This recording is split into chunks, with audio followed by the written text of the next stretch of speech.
आदमी ने अपनी आंखों के सामने रखी होली सोर्ड को इग्नोर कर दिया, बल्कि मुड़कर उसने सोर्ड की शैडो को चूज किया। यह बिल्कुल भी नहीं था कि वह होली सोर्ड की पावर नहीं चाहता था, बल्कि केवल यह शैडो में छिपी तलवार ही उसके साथ रेजोनेट कर सकती थी। इससे मुझे भी कोई सरप्राइज नहीं हुआ, क्योंकि पिछले जन्म में मैंने उसी की मदद से वर्ल्ड का सबसे पावरफुल असैसिन बना था, जबकि मेरे भाई को वह होली सोर्ड चुन गई थी और वह चोजन वन बन गया था। इसलिए मैंने परिवार की ऑनर के लिए खुशी खुशी उसकी शैडो बनकर डार्कनेस में उसके लिए सभी ऑब्स्टिकल्स को क्लियर कर दिया। लेकिन उस दिन एम्पायर की मैसिव आर्मी ने बिना किसी वार्निंग के मुझे चारों ओर से घेर लिया। न केवल कॉन्टिनेंट पर फेमस टॉप एक्सपर्ट्स बाहर निकल आए, बल्कि टीम लीड करने वाला पर्सन मेरे भाई का सबसे ट्रस्टेड राइट हैंड मैन था। हालांकि मैं सीरियसली इंजर्ड था, फिर भी कोई भी मेरे पास आने की हिम्मत नहीं कर सकता था। तब मैंने सिर उठाकर पूछा कि क्या यह एक्शन एम्परर के ऑर्डर पर हुई है। जैसे ही मैंने यह कहा, मेरे चारों ओर फिर से इंटेंस प्रेशर फैल गया, जिससे वह हैरान रह गया कि मैं वास्तव में रूमर्स जितना ही पावरफुल हूँ। जब उसने देखा कि मेरे चारों ओर की किलिंग इंटेंट और भी तेज हो रही है, वह जल्दी से पीछे हट गया और मुझसे दूरी बना ली और कहा कि ताकि मैं किसी सीक्रेट टेक्निक का यूज करके एस्केप न कर सकूं, इसीलिए स्पेशली 9 स्टार मैजिक बैरियर लगाई गई थी। जब मैं सोच रहा था कि किसी भी कीमत पर इस बार एस्केप करना है और फिर अपने बड़े भाई के साथ इस मामले के पीछे के मास्टरमाइंड की इन्वेस्टिगेशन करनी है, तभी अचानक एक मुझे बेहद फेमिलियर फिगर दिखाई दी। वह मेरा बड़ा भाई एशर था। उसे देखने के बाद मेरा दिमाग पहले ब्लैंक हो गया, फिर एक टेरिफाइंग और बोल्ड आइडिया तुरंत मेरे दिल में कौंधा। क्या इस बार मुझे घेरने के पीछे का मेन मास्टरमाइंड मेरा अपना सगा भाई है? यह सोचते ही मेरा शरीर लड़खड़ाने लगा और अंत में घुटनों के बल गिर गया। ठीक इसी समय मुझे अपने बड़े भाई के मुंह से पता चला कि परिवार उसे एम्परर बनाने के लिए मुझे खत्म करने का डिसीजन लिया है, क्योंकि मैं परिवार के अनगिनत गंदे डील्स को जानने वाला डार्क हैंड हूँ। केवल इस स्टेन को हटाने से ही उसका थ्रोन सिक्योर रह सकता है। अनविलिंगली मैंने डैगर को टाइटली पकड़ लिया और शरीर के अंदर की ब्लैक फॉग भी अनकॉन्शियसली फैलने लगी। एशर ने यह देखकर कहा कि ईमेन्नो, इस ब्लैक फॉग की वजह से मैं एक अगली किलिंग मॉन्स्टर बन गया हूँ, और उसने मुझ पर ब्लैक फॉग को छुपाने का आरोप लगाया। उसकी यह बात सुनकर मैं पूरी तरह से गुस्से से भर गया। उसे यहाँ मुझे कोसने का क्या हक है? चाहे हाल ही में एम्पायर के अंदर थ्रोन की लड़ाई हो, या पहले की डीमन आर्मी की कैंपेन, या अकेले डीमन लॉर्ड की असैसिनेशन, यहाँ तक कि दूसरे देशों के साथ कॉन्टिनेंट यूनिफिकेशन वॉर। इन बड़े छोटे बैटल्स में किसमें मेरी आवाज नहीं थी? वे ओपनली हाथ नहीं लगा सकते थे। कौन सा ऐसा काम था जो मैंने उनके लिए ठीक नहीं किया? परिवार की कोई भी मांग होती, मैं बिना हिचकिचाहे पूरा करता, लेकिन आज मैं एक खूनी हथियार की तरह बन गया हूँ। परिवार उन डार्कनेस को कवर करने के लिए मुझे हमेशा के लिए चुप कराना चाहता है। पीछे खड़े कई पावरफुल लोगों ने यह देखकर हैरानी व्यक्त की कि मैं इस स्थिति में भी इतनी मैजिक पावर निकाल सकता हूँ। मैंने ट्रांसफॉर्म करने के बाद कहा कि इस दुनिया का यूनिक बैटल हीरो वास्तव में अपने ही छोटे भाई से डरकर उसे खत्म करना चाहता है। यह कितना रिडिकुलस है। मेरी बात सुनकर वह भी थोड़ा गुस्सा हो गया। अगले ही पल मैं एक झटके से आगे बढ़ा और उससे लड़ाई शुरू की। मैंने अल्ट्रा हाई स्पीड का यूज करके ब्लैक फॉग से उसे ऐसे घाव दिए जो हील नहीं हो सकते। जैसे ही मैंने वीकनेस खोजी और उसे छूने ही वाला था कि एक लाइट बैरियर ने मुझे रोक दिया।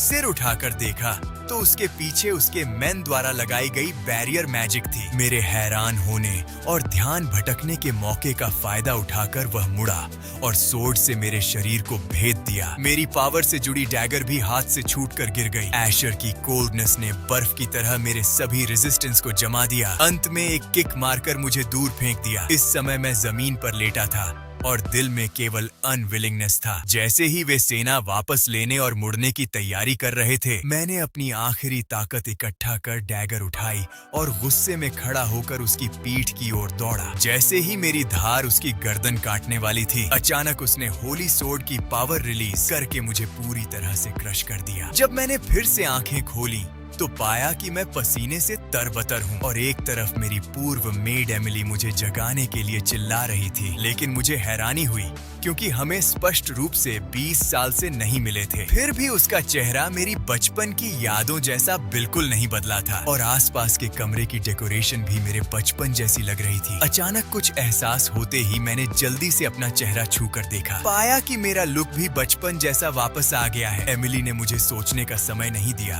और कहा कि क्या मैं ड्यूल में नहीं जाना चाहता, इसलिए जानबूझकर टाइम वेस्ट कर रहा हूँ। इस समय मुझे समझ आया कि मैं शायद बचपन में वापस आ गया हूँ। जब मैं बाहर आया और इस फैमिलियर ड्यूक कासल को देखा तो और भी कंफर्म हो गया। थोड़ी ही देर में एमिली मुझे एक ग्राउंड पर ले गई। मुझे याद आया कि यह समय 37 साल पहले 985 ईस्वी का होना चाहिए। हर महीने की शुरुआत में ड्यूक की जमीन पर सोर्ड ड्यूअल आयोजित होता था। उस समय मेरे पिता यानी इस इलाके के मालिक बर्ड ड्यूक युद्ध देखने आते थे। अगर मुझे गलत याद नहीं है तो आज मेरा ओपोनेंट क्रांस है। वह मेरा स्टेप ब्रदर है, लेकिन क्योंकि उसकी माँ लेजिटिमेट वाइफ थी इसलिए परिवार में उसका स्टेटस मुझसे ऊंचा था और मैं एक ऐसा इलेजिटिमेट सन जिसकी माँ कौन है यह भी कोई नहीं जानता। परिवार में हर जगह दूसरों के बुलिंग का शिकार होता था और मैं इसी दिन के ड्यूल में एम्बैरस होने के बाद सभी के मजाक का पात्र बन गया था। मेरे पिता ने भी इसी दिन से दिल से मुझे रिजेक्ट कर दिया था। ड्यूल शुरू होने से पहले एमिली को डर था कि मैं घायल न हो जाए, इसलिए उसने सुझाव दिया कि सीधे सरेंडर कर लूं। इसके लिए मैंने उसके प्रपोजल को फर्मली रिजेक्ट कर दिया। लेकिन जब मैंने सोर्ड निकाली तो अचानक महसूस हुआ कि यह ऑर्डिनरी सोर्ड इतनी हैवी क्यों है। लगता है मेरे शरीर की सभी एबिलिटीज भी वापस पुरानी स्थिति में आ गई हैं। ग्राउंड में आने के बाद क्रांस ने मजाक उड़ाया कि मुझे उसे देखकर भी हार नहीं माननी है। क्या क्रिपल बनना चाहते हो? मैंने सोचा अगर ये सब सच है तो इस जन्म के एंड को मैं जरूर चेंज करूंगा। जैसे ही ड्यूक ने ड्यूअल की अनाउंस की, क्रांस एक स्टेप आगे बढ़ा और मेरी ओर रन किया। उसकी आईज में मैं ऑलरेडी इस ड्यूअल की स्टेपिंग स्टोन बन चुका था, लेकिन मेरी नजरों में उसका अटैक एक स्नेल जितना स्लो था। मैं बस एक साइड मुड़ा और इजीली उसका स्ट्राइक डॉज कर गया। एक स्ट्राइक मिस करने के बाद क्रांस नहीं रुका। वह बैक मुड़ा और सोर्ड निकालकर अगला स्ट्राइक करने की प्रिपेयर की, लेकिन उसकी सोर्ड अप उठती ही मैंने उसे ब्लो कर दिया। फिर मैंने अपनी लेग उठाकर उसके काफ पर किक मारी। तीव्र पेन से वह स्वेट से तरबतर हो गया। वह ग्राउंड पर गिर पड़ा और उठना भी डिफिकल्ट हो गया। क्रांस की मदर यह देखकर बहुत सैड हुई। अब अगर मैं अपनी सोर्ड उसकी नेक पर रख दूं तो रेफरी इस ड्यूअल के एंड होने की अनाउंस कर देगा, लेकिन मैं इसे इतनी जल्दी खत्म नहीं करना चाहता था। पास्ट लाइफ में क्रांस हमेशा मुझे परेशान करता था। एकेडमी जाने के बाद भी उसका बुलिंग नहीं रुका था, इसलिए इस बार मुझे उसे कड़ी सजा देनी थी ताकि उसके डीआईएल में मेरे लिए डर पैदा हो जाए। यह सोचकर मैंने फिर से स्टेप बढ़ाया। क्रांस ने देखा कि मैं नहीं रुक रहा, इसलिए उसने जाल्डी से एक्सेप्ट डिफीट कर ली, लेकिन उसके मुंह से वर्ड्स निकलते ही निकलते मैंने उसे अनकॉन्शियस कर दिया। इस ड्यूल के बाद ड्यूक ने निर्धारित डिपार्चर की डेट पोस्टपोन कर दी और कहा कि वह मुझसे मीट करना चाहते हैं। उन्होंने अपने डायरेक्ट सबऑर्डिनेट सीनियर नाइट येकन को मुझे स्टडी रूम ले जाने का ऑर्डर दिया। जैसे ही हम वे में थे, क्रांस की मदर मार्गरेट सामने से आई। उसके फेस पर अनहैप्पीनेस देखकर मुझे अच्छा लगा, इसलिए मैंने फ्यूल टू द फायर डालते हुए पूछा, डचेस क्या क्रांस हॉस्पिटल में ठीक है? वह मेरी बातों से गुस्सा हो गई और बोली कि मैंने उसके बेटे को इतना बीट है और अब पूछने आया हूँ। लेकिन मैंने उससे ज्यादा उलझना नहीं चाहा और उसे इग्नोर कर आगे बढ़ गया। लेकिन उस वुमन ने कहा कि मेरी मदर लो है, इसलिए ही मैं ऐसा लो पैदा हुआ हूँ। यह सुनकर मैं रुक गया और मुड़कर बहुत कोल्ड नजरों से उसे देखने लगा। मैंने सोचा कि क्या उसे किल दूं, लेकिन फिर लगा यह उसके लिए बहुत सस्ता पड़ेगा। मुझे उसे अच्छे से टटपाना चाहिए, इसलिए मैंने अपने किल करने के इंटेंशन को वापस लिया और पूछा, क्या आपको पता है कि मैं और क्रांस जल्दी ही एकेडमी जाने वाले हैं? मैडम, आप यह तो नहीं चाहेंगी कि एकेडमी के दौरान आपके बेटे के साथ कुछ रॉन्ग हो जाए, है ना? मेरे मुंह से थ्रेट सुनकर उसने मुझे सबक सिखाने के लिए हाथ उठाया, लेकिन येकन ने उसे रोक दिया और कहा कि ड्यूक साहब को मुझसे जल्दी मीट करना है, टाइम वेस्ट नहीं किया जा सकता। कहकर उसने उसे एक शार्प नजर दी। मार्गरेट के पास कोई चॉइस नहीं था और उसे रुकना पड़ा, क्योंकि यहाँ ड्यूक के ऑर्डर का बिना शर्त फॉलो होना जरूरी है। साथ ही मुझे लगा कि येकन काफी भरोसेमंद है, जो ड्यूक के सामने भी नहीं झुकता। स्टडी रूम में एंटर करने के बाद ड्यूक अकेले विंडो की ओर देख रहे थे। मैं आगे बढ़ा और पहले पिता को प्रणाम किया। हिसाब से तो 15 साल हो गए हैं जब मैंने अकेले पिता के साथ टाइम बिताया है। वह उशप एम्पायर के वेस्टर्न एरिया बेरियास के बड़े लॉर्ड हैं और उन्हें कॉन्टिनेंट के प्रोटेक्टर के रूप में भी जाना जाता है। उन्होंने अपनी पावरफुल मैजिक एबिलिटी और बिहेवियर के बेस्ड पर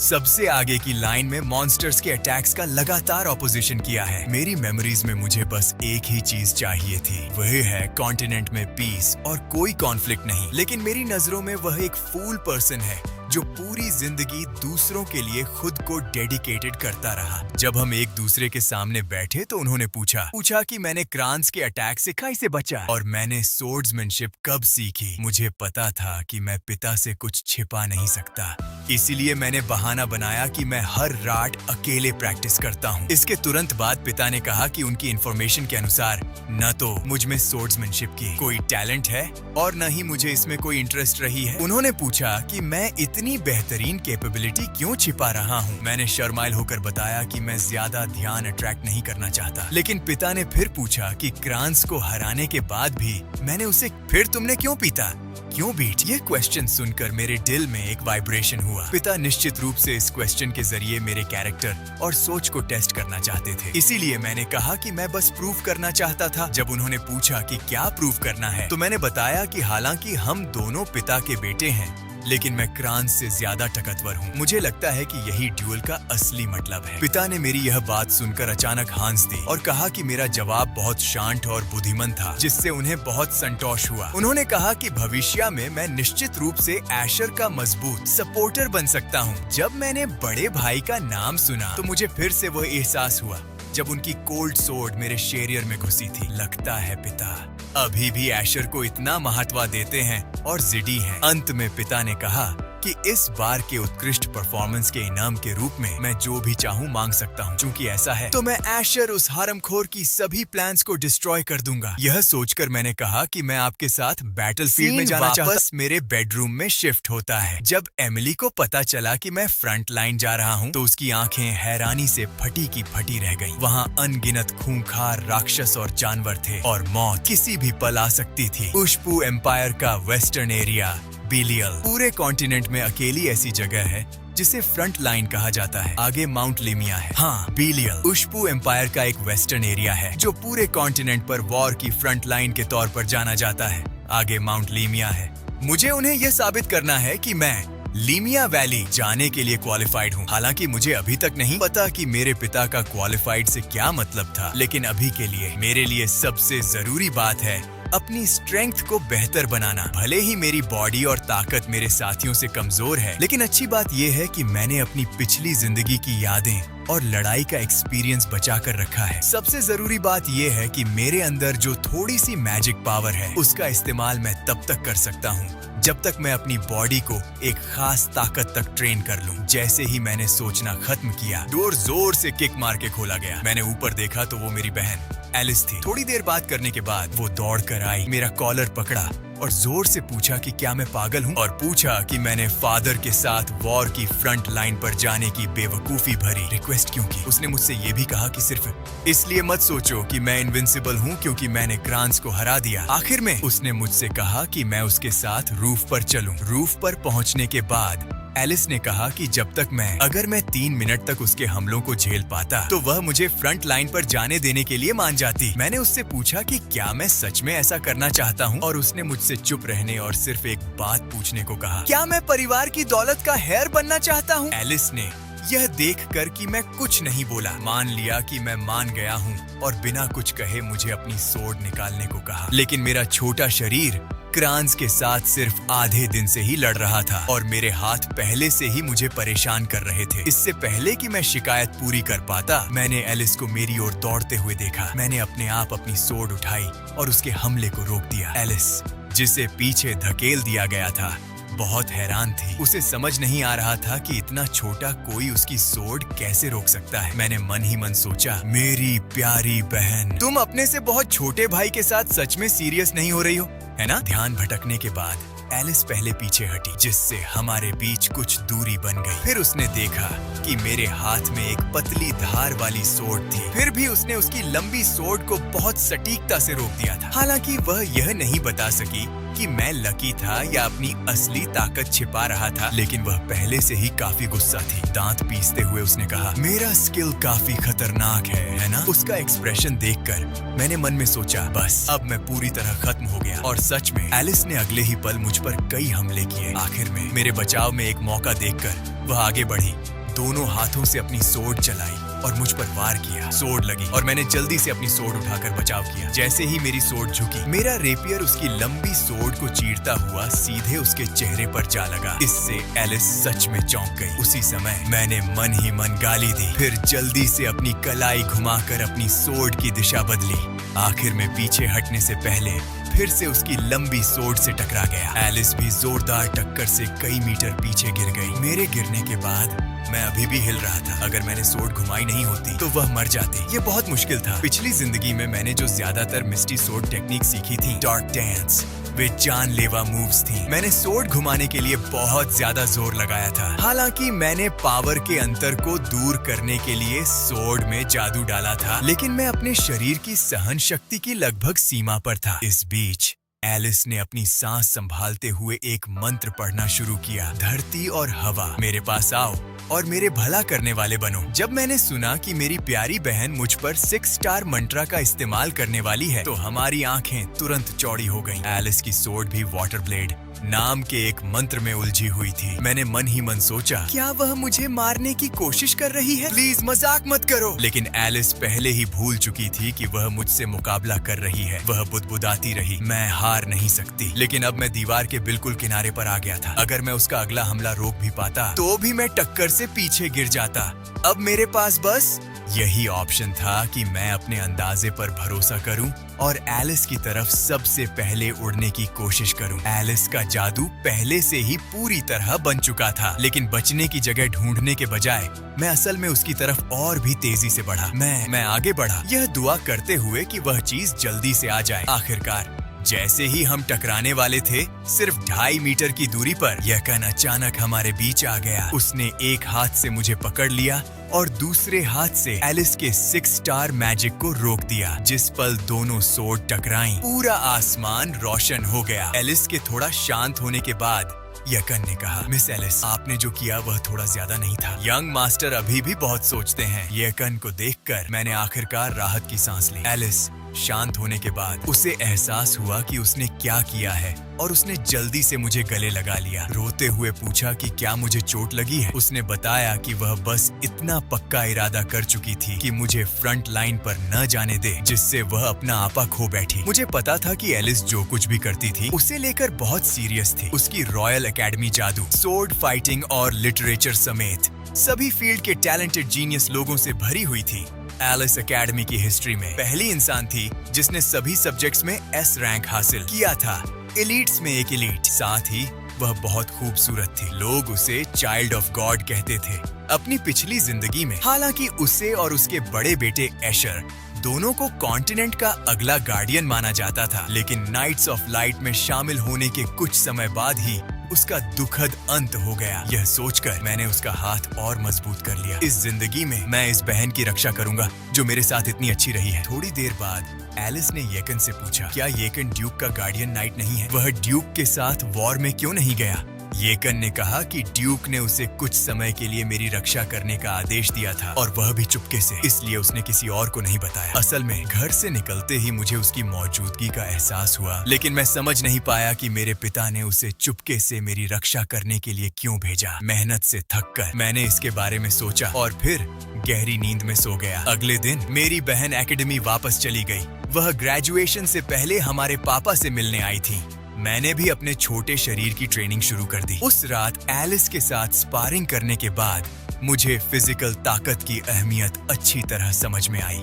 इसलिए अगले 2 हफ्तों तक मैंने लगातार ट्रेनिंग की, लेकिन रिजल्ट लगभग न के बराबर थे। इससे मुझे अपने नए जन्म से पहले वाले मजबूत शरीर की याद आ रही थी। मुझे दूसरे तरीके सोचने पड़े। तभी एमिली अंदर आई और कहा कि एलिस ने मुझे एक बोतल भेजी है, यह पूछते हुए कि यह क्या है और इसकी बदबू इतनी बुरी क्यों है। बोतल में एक हेल हाउंड का खून था, जिसे मैंने खास तौर पर एलिस से मेरे लिए ढूंढने को कहा था। हेल हाउंड का खून सिर्फ लीमिया वैली में ही मिल सकता है, जिससे यह बहुत कीमती हो जाता है। चूंकि मेरे पास यह था, इसका मतलब था कि इसके ब्लैक मार्केट में बिकने की अफवाहें सच थीं। इस जानवर के खून से न सिर्फ बहुत बुरी बदबू आती थी, बल्कि पीने पर मुंह में बहुत ज्यादा जलन भी होती थी। इसीलिए इसका इस्तेमाल सिर्फ जहर बनाने के लिए किया जाता था। लेकिन मुझे पता था कि इसे पीने से जादुई ताकत और स्टैमिना हमेशा के लिए बढ़ सकता है। हालांकि बाद में ज्यादातर लोगों ने इसे अंधविश्वास माना, लेकिन मैंने खुद अपने पिछले जन्म में इसका असर महसूस किया था। एमिली, जो बहुत मजबूत और हृष्ट पुष्ट थी, उसने मुझसे पूछा कि क्या मैं सच में इसे पीना चाहती हूँ। मैंने उससे कहा कि यह ठीक है और मन ही मन सोचा, चिंता मत करो एमिली,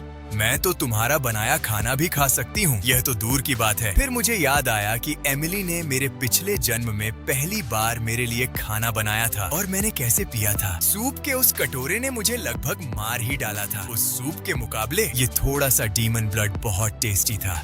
इसे पीने के बाद मुझे लगा कि मेरी मैजिक पावर धीरे धीरे बढ़ रही है। फिर मैंने इफेक्ट टेस्ट करने के लिए वॉक करने का बहाना बनाया। पैलेस से निकलकर मैं एक जानी पहचानी जगह की ओर चल पड़ा। पिछले 2 हफ्तों से मैं इस दिन का इंतजार कर रहा था, क्योंकि यकन अपनी रेगुलर रिपोर्ट देने के लिए कुछ समय के लिए पैलेस से बाहर जाने वाला था। मेरे पिछले जन्म में लाइट गॉड लुमिनाडीर का रेवलेशन एशर पर हुआ था। रेवलेशन से पता चला कि बिलियल्स के इलाके के पीछे पहाड़ों में कहीं एक सोया हुआ टेम्पल था। एशर को आखिरकार रेवलेशन के आधार पर पावरफुल होली सोर्ड मिल गई। हालांकि इस समय रेवलेशन अभी तक नहीं हुआ था, इसलिए इस दुनिया में सिर्फ मैं ही जानता हूँ कि नीचे क्या है। जैसे ही मैंने अपनी मैजिक पावर जमीन में डाली, मिट्टी बड़े बड़े हिस्सों में ऊपर उठने लगी। आखिर में पास की मिट्टी के एक हिस्से के ढाने के बाद नीचे की ओर जाने वाला एक रास्ता दिखाई दिया। मैं आगे जो करने वाला था, उसका एशर शायद अपनी पूरी जिंदगी में कभी अंदाजा नहीं लगा पाएगा।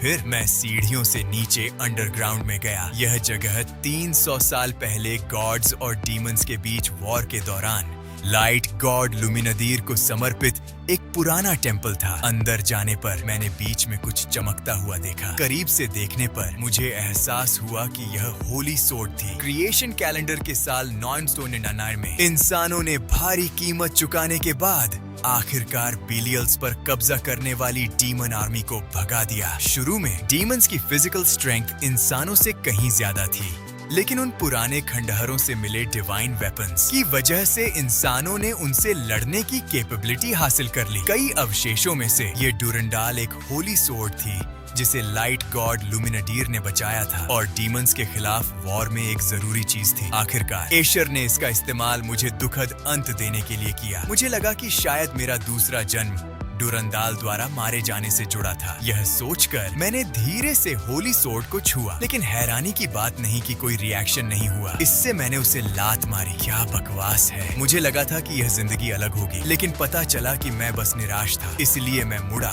और वह असली काम करने के लिए तैयार हुआ जो मुझे यहाँ करना था। जब मैं होली सोर्ड के चारों ओर घूमकर पीछे आया तो मैंने फर्श पर वह चीज देखी। पहली नजर में आपको लग सकता है कि यह होली सोर्ड की शैडो है। जहाँ रोशनी होती है वहाँ अंधेरा होता है। जैसे ही मैं नीचे झुका और जमीन पर बड़ी डिस्क घुमाई, एक सीढ़ी धीरे धीरे ऊपर उठी जो कभी न खत्म होने वाले अंधेरे की ओर ले जाती थी। यह दूसरी जगह का रास्ता था जो ऑल्टर ऑफ लाइट से छिपा हुआ था। सीढ़ियों से ऊपर जाने के बाद मैंने एक दरवाजा खोला और अंदर गया। मैंने बीच में एक बहुत ही जाना पहचाना डैगर तैरता हुआ देखा। इस डैगर का नाम डीमन सोर्ड कैलन है। दुनिया के सबसे पावरफुल असैसिन के शिखर तक पहुंचने से पहले यह काली तलवार मेरा सबसे खतरनाक ट्रम्प कार्ड थी। जैसे ही मैंने तलवार निकाली, मैंने उससे पूछा कि क्या वह इतने सालों से ठीक से सो रहा है। कैलन उठने का समय हो गया था, लेकिन जब उसने काफी देर तक कोई रिएक्ट नहीं किया तो मैंने उसे जोर से हिलाना शुरू कर दिया। लेकिन तलवार चलाने का जाना पहचाना एहसास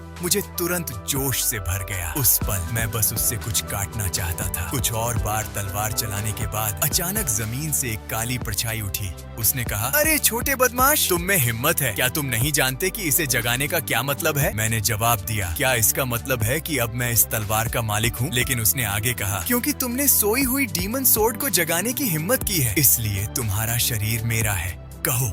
वह धुएं के गुब्बार में बदल गया और मेरी ओर झपटा, लेकिन मैंने उसकी गर्दन पकड़ ली। अगले ही पल उसे अपना असली रूप दिखाना पड़ा। उसका चेहरा हैरानी से भर गया। उसे समझ नहीं आ रहा था कि मैं उसके शरीर को क्यों छू सकता हूँ तलवार के रूप में। मैंने उससे कहा कि मैंने पहले ही कह दिया था, अब तुम मेरे हो। इससे पहले कि मैं अपनी बात पूरी कर पाता, उसने मुझ पर फिर से अटैक करने के लिए अपने पंजे बढ़ाए, लेकिन मैंने बस पीछे हटकर आसानी से बच निकला। इससे उसे मेरी पकड़ से छूटने और तेजी से पीछे हटने का मौका मिला, जिससे हमारे बीच दूरी बन गई। अपना बैलेंस वापस पाने के बाद वह पूछने लगा कि मैं कौन हूँ। मेरे आसपास डीमन एनर्जी देखकर उसने पूछा कि मुझ पर एल का ऑरा क्यों है। मैंने उसे बताया कि मैं एल का सक्सेसर हूँ। अब जब तुम्हारा मास्टर वापस आ गया है तो क्या तुम्हें मेरी बात नहीं माननी चाहिए, मैंने पूछा। यह देखकर कि उसे मुझ जैसे मामूली बदमाश ने उकसाया है, वह गुस्सा हो गया और उसने एक भयंकर लड़ाई शुरू कर दी। डीमन सोर्ड का आखिरी मकसद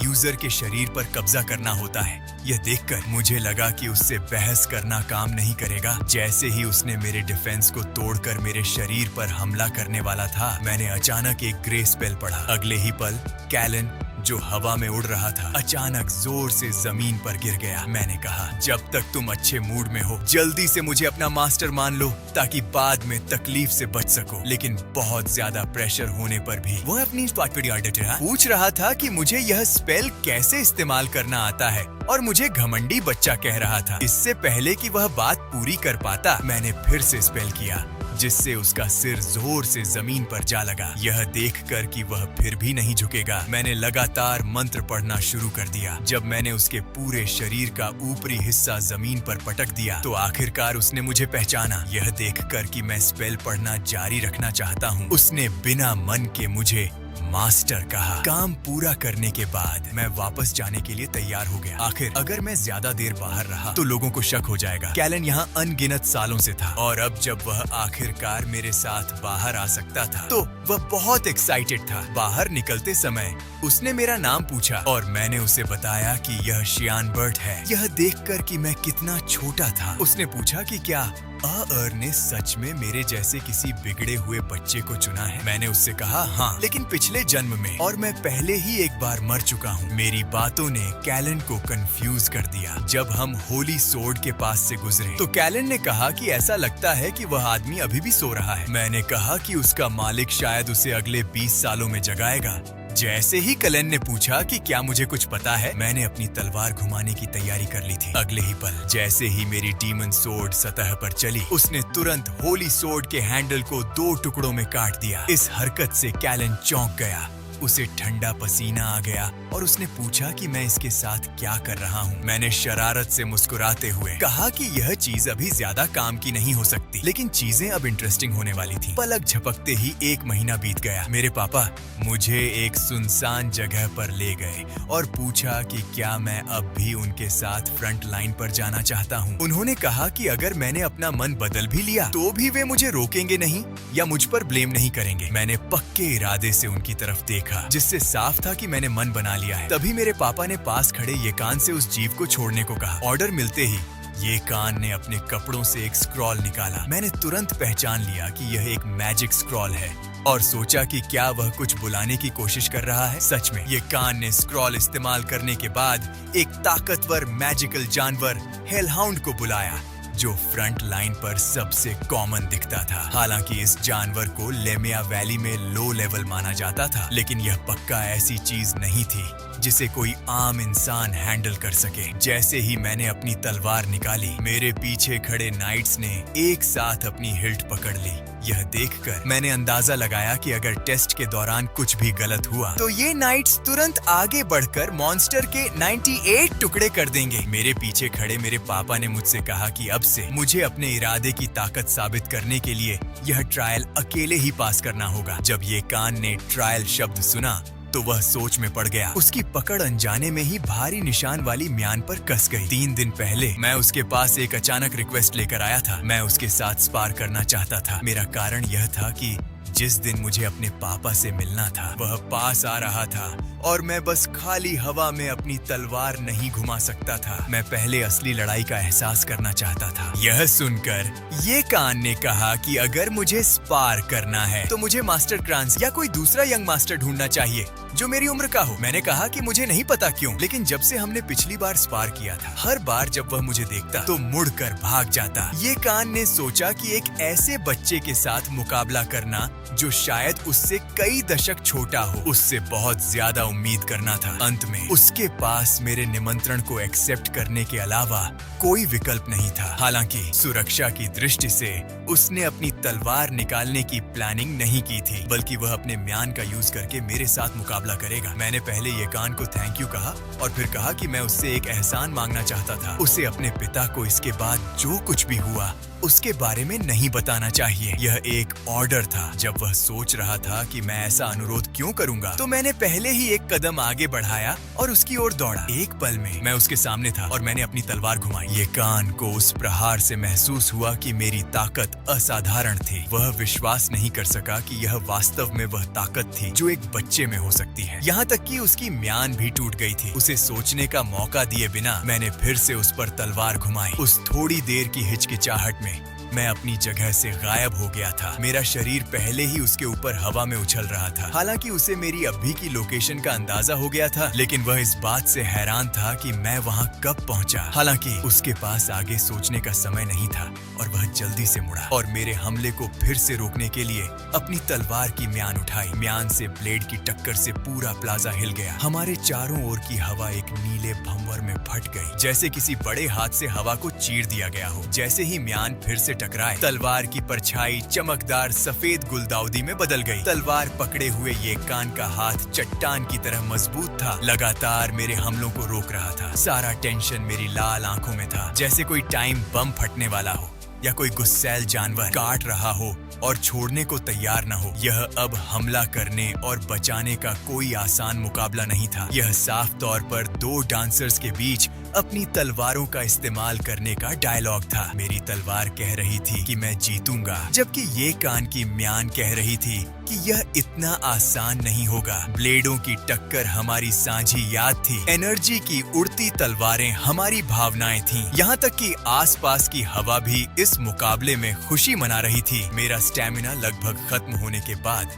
मैं हमारे बीच दूरी बनाने के लिए पीछे कूदा, यह महसूस करते हुए कि मैं अभी भी ये कान का मुकाबला नहीं कर सकता। मैंने उसे मेरे साथ मुकाबला करने के लिए थैंक यू कहा। ये कान भारी सांस लेते हुए अभी भी विश्वास नहीं कर पा रहा था कि अभी क्या हुआ था। उसे साफ याद था कि मैं पहले बहुत कमजोर था। अब मैंने उसे इस तरह हराया था। सीन वापस वर्तमान में आ जाता है, जबकि मेरे आसपास के दूसरे नाइट्स उस मॉन्स्टर को बहुत टेंशन से देख रहे थे, इस डर से कि वह मुझे नुकसान न पहुंचा दे। सिर्फ ये कान पूरी तरह से रिलैक्स था। वह जानता था कि यह मॉन्स्टर मेरा मुकाबला नहीं कर सकता। जैसे ही लड़ाई शुरू हुई, मॉन्स्टर मुझ पर झपटा। मैंने अपनी तलवार निकाली, ध्यान से फोकस किया, यह जानते हुए कि यह मॉन्स्टर ये कान की तरह पीछे नहीं हटेगा। जब वह मेरे पास पहुंचा तो मैंने सबसे पहले उसके पंजों को रोकने के लिए अपनी तलवार उठाई। मेरा स्टैमिना इन मॉन्स्टर्स के खिलाफ ज्यादा देर तक नहीं लड़ सकता था, इसलिए मुझे लड़ाई जल्दी खत्म करनी पड़ी। इससे पहले कि मॉन्स्टर कुछ कर पाता, मैं अपनी तलवार लेकर उसकी तरफ बढ़ा। तलवार के एक ही वार से मैं तेजी से उसकी तरफ पलटा, अपनी तलवार नीचे फेंकी और सीधे उसके सिर पर वार किया। आसपास के नाइट्स यह नजारा देखकर हैरान रह गए, क्योंकि वे खुद भी यह कहने की हिम्मत नहीं कर सकते थे कि वे इतने कम समय में उस जानवर को मार सकते हैं। हालांकि मेरे पापा के चेहरे पर एक खुश मुस्कान थी। मैंने जमीन पर पड़े लाशों को देखकर मुझे बहुत अफसोस हो रहा था, क्योंकि इसका खून तो कई बोतलें भरने के लिए काफी था। लेकिन अगर मैंने उसे सीधे पी लिया तो सब मुझे पक्का पागल समझेंगे। उसी समय मेरे पापा पास आए, ताली बजाते हुए और बार बार मेरी तारीफ करते हुए, यह कहते हुए कि मैंने ट्रायल पास कर लिया है। उन्होंने मुझे अपने साथ फ्रंट लाइन पर जाने देने के लिए राजी हो गए। बाकी सबके जाने के बाद कैलन धीरे धीरे मेरे शरीर से निकला। उसने पूछा कि क्या मैं उसे सिर्फ एक किचन नाइफ समझता हूँ। मैंने उससे कहा कि बिल्कुल नहीं, वह इस मैजिक स्वॉर्ड था। क्या हुआ? फिर कैलन ने गुस्से में पूछा कि मैंने उसे लड़ाई में इस्तेमाल क्यों नहीं किया। उसने कहा कि उसे ज्यादा ताकत पाने के लिए खून पीने की जरूरत है। फिर वह राक्षस के पास भागा और मुझसे थोड़ा खून पीने की गुजारिश की। इस समय मैंने जादुई तलवार निकाली और उससे कहा कि चिंता मत करो, जब हम फ्रंट लाइन पर पहुंचेंगे तो मैं उसे जी भरकर पिला दूंगा। कुछ दिनों बाद सीन युद्ध के मोर्चे पर आ जाता है। कैंप के पास राक्षसों की बड़ी भीड़ के कारण कैंप पर हमला हुआ। ड्यूक बाहर आकर सबको शांत रहने को कहते हैं और सही लाइन बनाकर दुश्मन का सामना करने का आदेश देते हैं। सबसे पहले पीछे के नाइट्स ने मिलकर बाइंडिंग ऑफ रिडेम्पशन का इस्तेमाल किया, जिससे तुरंत राक्षसों के ऊपर एक बहुत बड़ा मैजिक सर्कल बन गया। अगले ही सेकंड सर्कल हर राक्षस के पैरों तक फैल गया और फिर उसमें से सुनहरे धागे निकले, जिससे राक्षस अपनी जगह पर बंध गए। आखिर में ड्यूक के अटैक करने के ऑर्डर पर बहादुर नाइट्स ने अपनी तलवारें निकाली और कैंप से बाहर निकलकर सभी बंधे हुए राक्षसों को मार डाला। क्योंकि बाइंडिंग मैजिक सर्कल का असर कुछ समय के लिए था, इसलिए नाइट्स को जितनी जल्दी हो सके बाहर निकलना पड़ा। एक को मारने के बाद वे बिना रुके दूसरे पर हमला कर दिए। मेरे पीछे खड़ी एमिली अपने सामने का नजारा देखकर डर के मारे चुप हो गई। उसने मुझसे हैरानी से पूछा कि मैंने इतनी डरावनी जगह क्यों चुनी और क्या मुझे डर नहीं लग रहा था। लेकिन अचानक मेरे अंदर पुरानी यादें ताजा हो गईं। राक्षसों से निपटने के बाद मेरे पिता आए और पूछा कि फ्रंट लाइन पर रहकर कैसा लग रहा है। मैंने अपने होंठों पर हल्की सी खुशी छिपाई और कहा कि मैं थोड़ा नर्वस हूँ। मेरे पापा ने कहा कि मेरा नर्वस होना सही है, यहाँ कभी भी मौत हो सकती है, इसलिए मुझे सावधान रहने की जरूरत है। मैंने उनसे कहा कि मुझे याद है अभी जैसी सिचुएशन यहाँ अक्सर होती है, कैंप लग, इसलिए मुझे सावधान रहने की जरूरत है। मैंने उनसे कहा कि मुझे याद है अभी जैसी सिचुएशन यहाँ अक्सर होती है। लड़ाई डिटेल्ड स्ट्रेटेजी, गाइड और बहुत स्किल्ड नाइट्स पर डिपेंड करेगी, ताकि इस फ्रंट को पार करने की कोशिश करने वाले सभी मॉन्स्टर्स को पीछे हटाया जा सके। मेरा टेंट जो मुझे पहुंचने पर दिया गया था बैटल लाइन में सबसे पीछे है और सबसे सेफ जगह भी है। उस दिन मैंने अपने टेंट से बाहर देखा और पाया कि मेरे एरिया में गार्ड्स दूसरी जगहों के मुकाबले बहुत ज्यादा टाइट थे। ऐसा लगता है कि मुझे कैलन को खाना खिलाने के लिए रात तक इंतजार करना होगा। जब मैंने एमिली को कवर के नीचे कांपते हुए देखा तो मैंने उससे पूछा कि वह क्या कर रही है। मेरी बातें सुनकर एमिली ने कहा, क्या हिज एक्सीलेंसी ड्यूक ने नहीं कहा था कि हम यहाँ कभी भी मर सकते हैं? मैंने जवाब दिया, तो अपना बैग पैक करो और वापस जाओ। लेकिन एमिली ने गुस्से में मना कर दिया, यह कहते हुए कि मैं उसके बिना नहीं रह सकता। हर जगह जादुई जानवर थे और अगर वह चली गई तो मेरी मदद कौन करेगा? फिर जब मैंने उससे उस लबादे के बारे में पूछा जो उसने तैयार किया था, तो उसने मुझे इग्नोर करते हुए कहा कि खाने का टाइम हो गया है और टेंट से चली गई, मुझे इस अकेले कमरे में अकेला छोड़कर। मैंने सोचा कि मुझे उसे बाहर निकाल देना चाहिए। वह अपने मालिक के तौर पर मेरी कोई इज्जत नहीं कर रही थी। उस रात मैंने एक जालीदार कठपुतली बनाई और उसे वहीं रख दिया जहां मैं सोता था, ताकि दूसरे लोग सोचें कि मैं सो रहा हूँ। जैसे ही मैं उठकर जाने वाला था, एमिली ने अचानक मुझे वापस बुलाया। उसने धीरे से पूछा कि मैं इतनी देर तक ट्रेनिंग क्यों कर रहा हूँ। तुम बहुत मेहनती हो, अगर हिज मैजेस्टी ड्यूक को पता चल जाए तो वे बहुत खुश होंगे। मैंने उससे कहा था कि आज रात मेरी सैर के बारे में किसी को मत बताना, तुम्हें बस यह जानना है कि मैं अभी भी सो रहा हूँ। एमिली धीरे से मान गई। यह युद्ध की फ्रंट लाइन है, इसलिए हर रात सिक्योरिटी बढ़ा दी जाती है। इसलिए मुझे आजादी से घूमने का मौका तभी मिलता है जब पीछे से नाइट्स मजबूती के लिए आगे जाते हैं। जल्द ही मैं एक चट्टान पर पहुंच गया और फिर मैंने dark object 3 style gliding technique का इस्तेमाल करके सीधे 10 मीटर से ज्यादा की ऊंचाई से नीचे गिरा। मेरी पिछली जिंदगी की यादों के हिसाब से इस चट्टान को पार करने के बाद इसके पीछे जादुई जानवरों की संख्या बढ़ जाएगी। मैंने ठीक यही टेस्ट किया। खून की फैली हुई महक सूंघकर कैलन कांप उठा और कहने लगी कि वह मुश्किल से खुद को संभाल पा रही है और उसे कुछ काटने के लिए जल्दी से हथियार पकड़ना है। मुझे देखकर मॉन्स्टर खाने के लिए बेताब हो गए और तुरंत मुझ पर टूट पड़े। मैं सबसे पहले आगे बढ़ा और सबसे आगे वाले मॉन्स्टर को आधा काट दिया। फिर अपनी ताकत इकट्ठा करने के लिए थोड़ा पीछे हटा। इसके बाद मैंने ऑब्जेक्ट स्टॉर्म स्किल का इस्तेमाल करके सभी मॉन्स्टर को तुरंत खत्म कर दिया। लड़ाई के बाद मैं एक मॉन्स्टर के पास गया और उसमें एक ट्यूब डाल दी। फिर मैंने निकाला। मुड़कर मैंने एक कप लिया और मॉन्स्टर का खून इकट्ठा करना शुरू कर दिया। एक बार भर जाने के बाद मैंने उसे एक ही घूंट में पी लिया। वह जाना पहचाना स्वाद सच में पुरानी यादों जैसा था। कैलन ने उत्साह से कहा कि जागने के बाद यह पहली बार था जब उसने इतने सारे मॉन्स्टर मारे थे। लेकिन अगर यह सिर्फ इन गंदे कमीनों का शिकार करना था तो वह कब मजबूत होगी। मैंने उसे आश्वस्त किया कि रात लंबी थी और कई राक्षस थे। मेरे शब्दों को सुनकर कैलन उत्तेजना से कांप उठा। इस बीच कहीं एक पहाड़ी सड़क पर एक काफिला यात्रा कर रहा था। बीच की गाड़ी में बैठी एक सफेद बालों वाली लड़की थी। उसके सामने वाले व्यक्ति ने कहा कि अब फ्रंट लाइन में जाना बेहद खतरनाक था, लेकिन अपना मन बदलने में देर नहीं हुई थी। सफेद बालों वाली लड़की। मेरी माँ ने लापरवाही से टिप्पणी की कि साम्राज्य की राजकुमारी के रूप में मेरे पिता को उनके पेट्रोलिंग में मदद करना उनका दायित्व था। फिर उसने अपनी नौकरानी से कहा कि अगर उसने फिर से ऐसा कुछ कहा तो वह नाराज हो जाएगी। नौकरानी ने फिर उसे याद दिलाया कि ड्यूक बेल्ट के परिवार का यंग मास्टर भी फ्रंट लाइन में था। नौकरानी ने बताया कि ड्यूक उसे नहीं ले जा रहा था, बल्कि वह यंग मास्टर मेरी तरह अपनी मर्जी से गया था, क्योंकि हम दोनों लगभग एक ही उम्र के थे। शायद हम इस मौके का फायदा उठाकर एक दूसरे को बेहतर जान सकें। यह सुनकर शर्मिंदा राजकुमारी ने जल्दी से अपना सिर घुमा लिया, यह कहते हुए कि उसे कोई दिलचस्पी नहीं है। हालांकि उसने फिर भी मुझसे मेरा नाम पूछा और नौकरानी ने उसे बताया कि मेरा नाम शी अम्बेल है। आखिर में उसने खिड़की के बाहर चांदनी को देखा और 2 बार मुझे कहा। कुछ देर बाद नाइट्स हमेशा की तरह आसपास के इलाके से मॉन्स्टर्स को हटा रहे थे। अपना मिशन पूरा करने के बाद वे लौटने की तैयारी कर रहे थे। इस समय ड्यूक मुड़ा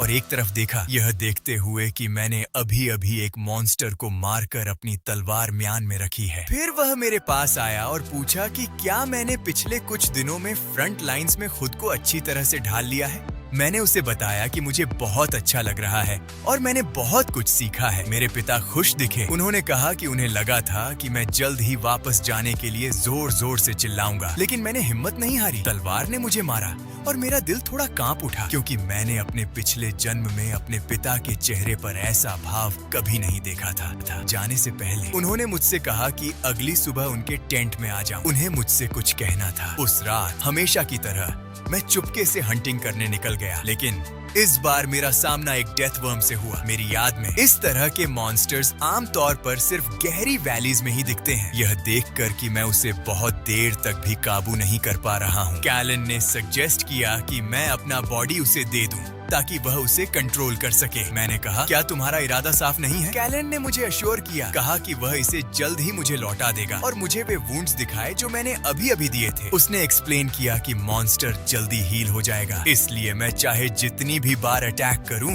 मैं उसे मार नहीं सकता। मुझे लगा कि कैलन सही कह रहा था। अगर ऐसा ही चलता रहा तो मैं उसे मारे बिना सुबह तक लड़ सकता था। मैं लगभग 1 महीने से रात में चुपके से ट्रेनिंग कर रहा था, लगातार मॉन्स्टर का खून पी रहा था, लेकिन मेरी स्ट्रेंथ अभी भी काफी नहीं थी। यह देखकर कि डेथ वर्म मुझ पर फिर से अटैक करने वाला था, मेरे पास कैलन की बात मानने के अलावा कोई चारा नहीं था। फिर डार्क आर्टिफैक्ट्स के 9 फॉर्म्स का यूज करके कैलन अपीयर हुई। मेरे बॉडी पर पोजेस करने के बाद वह तुरंत कीड़े जैसे बॉडी के साथ ऊपर की ओर दौड़ी और रास्ते में एक वार किया। हालांकि कैलन की अटैक स्पीड तेज थी और उसकी स्ट्रेंथ मुझसे ज्यादा थी, फिर भी वह उसकी हार्ड स्किन पर गहरे वुंड्स नहीं कर सकी। हालांकि इस समय कैलन पहले ही सीधे कीड़े के मुंह के ऊपर से कूद चुकी थी। वह एक चलती हुई आग की तरह थी, एक गुस्से में भरे राक्षस की तरह। उस पल की तरह जब सभी दबी हुई फीलिंग्स फूट पड़ी, अगले ही सेकंड उसने अपने आर्टिफैक्ट से 8 पेटल्स उड़ाए और उसका बॉडी एक लेजर बीम की तरह नीचे गिरा। साथ में 8 वार किए, जिससे कीड़ा सीधे 8 टुकड़ों में हो गया। जब तक मैं देर रात लौटा, नाइट्स को चट्टान के नीचे कई मॉन्स्टर्स की लाशें मिल गई थीं और खून के धब्बों को देखते हुए उन्हें हाल ही में मरना चाहिए था। उसी समय येटन को भी आसपास एक तेज मैजिकल पावर महसूस हुई। उसने अस्यूम किया कि यह शायद मॉन्स्टर्स का काम हो सकता है। ड्यूक ने कहा कि अगर मॉन्स्टर्स आसपास होते तो हम इतनी आसानी से नहीं जा सकते थे, इसलिए उसने अपने आदमियों को आसपास की लाशों को ध्यान से ढूंढने के लिए भेजा। जब वह नीचे झुका तो उसने मॉन्स्टर्स पर सोर्ड के गहरे वुंड्स देखे। इससे पहले कि वह कुछ सोच पाता, येटन ने उसे बुलाया। येटन के कहने पर वह थोड़ा चौंक गया। उनके सामने एक मौत के कीड़े की लाश पड़ी थी जो 8 टुकड़ों में बिखरी हुई थी। मारने के इस तरीके से ड्यूक को शक हुआ कि इसके लिए कोई ऑर्गेनाइजेशन जिम्मेदार है। इस बीच बिस्तर पर लेटे हुए मैंने मन ही मन सोचा, मैं पागल हो गया हूँ। मैंने असल में एक मॉन्स्टर को मारने के लिए वह चाल चली थी, जबकि डीमन सोर्ड अपीयरेंस टेक्निक से कैलन मेरे बॉडी को कंट्रोल कर सकती थी और अपनी असली स्ट्रेंथ दिखा सकती थी। अगर मैं सावधान नहीं रहता तो वह मेरी सोल को पूरी तरह से खराब कर सकती थी, मुझे एक टूटे हुए पुल में बदल सकती थी। किस्मत से मैंने पहले ही बहुत सारा मॉन्स्टर का खून पी लिया था, नहीं तो मेरा बॉडी निश्चित रूप से इसे झेल नहीं पाता। इस समय कैलन अपीयर हुई और बोली कि भले ही मैं एक बच्चे जैसा दिखता हूँ, लेकिन मेरी बातें और काम एक वॉर ट्रेंड वॉरियर जैसे हैं। डीमन सोर्ड का यूज करने का मेरा यह पहला मौका था, फिर भी मैं हैरानी की बात है कि स्किल्ड था और लिमेया वैली के हर कोने से इनक्रेडिबली फेमिलियर था। जब उसने मिस्टी सोर्ड टेक्निक का यूज किया तब भी ऐसा लगा जैसे उसने 30 साल तक प्रैक्टिस की हो। साथ ही मैंने पहले बताया था कि मैं एक बार मर चुका हूँ और उसने पूछा कि क्या मैं रीइंकार्नेशन लेता हूँ। मुझे लगा कि जब मैंने उसे पहले बताया तो वह पहले ही समझ गई थी, लेकिन यह बेवकूफ पहले नहीं समझा था। कैलन ने गुस्से में कहा, पिछली बार मैंने जो कहा था उसे कौन समझ सकता है इतने मिस्टीरियस तरीके से। फिर उसने कहा कि मेरे जैसा कोई पिछले जन्म में इतनी आसानी से नहीं मरता। इसलिए उसने अस्यूम करना शुरू कर दिया कि या तो मुझे दुरंदल के मालिक ने मार डाला या कई पावरफुल लोगों ने घेर कर मार डाला या किसी ने धोखा दिया। हालांकि वह यह मानने को ज्यादा इंटरेस्टेड थी कि मैं धोखे से मरा। मैंने उससे पूछा कि उसे ऐसा क्यों लगता है। उसने कहा कि जब मैंने होली सोर्ड का पत्थर देखा तो मेरे चेहरे के एक्सप्रेशन से सब कुछ समझ आ गया। इसलिए उसने अस्यूम किया कि मेरा मकसद पक्का बदला लेना है, लेकिन उसे मेरी बात से कोई फर्क नहीं पड़ा। उसने मुझे वार्न किया कि अगर मैंने आगे से उसके सामने जरा सी भी बेवकूफी या कायरता दिखाई तो वह मुझे तुरंत खा जाएगी। इससे पहले कि वह अपनी बात पूरी कर पाती, मैंने उसे मुक्का मार दिया और उसे वार्न किया कि ज्यादा घमंडी न बने, क्योंकि वह बेवकूफ नहीं थी। इस मुएन थोड़ी हैरान रह गई, लेकिन मुझे उसकी नाराजगी से कोई फर्क नहीं पड़ा, यह सोचकर कि उसकी पर्सनैलिटी अभी भी मेरी पिछली लाइफ जैसी ही है,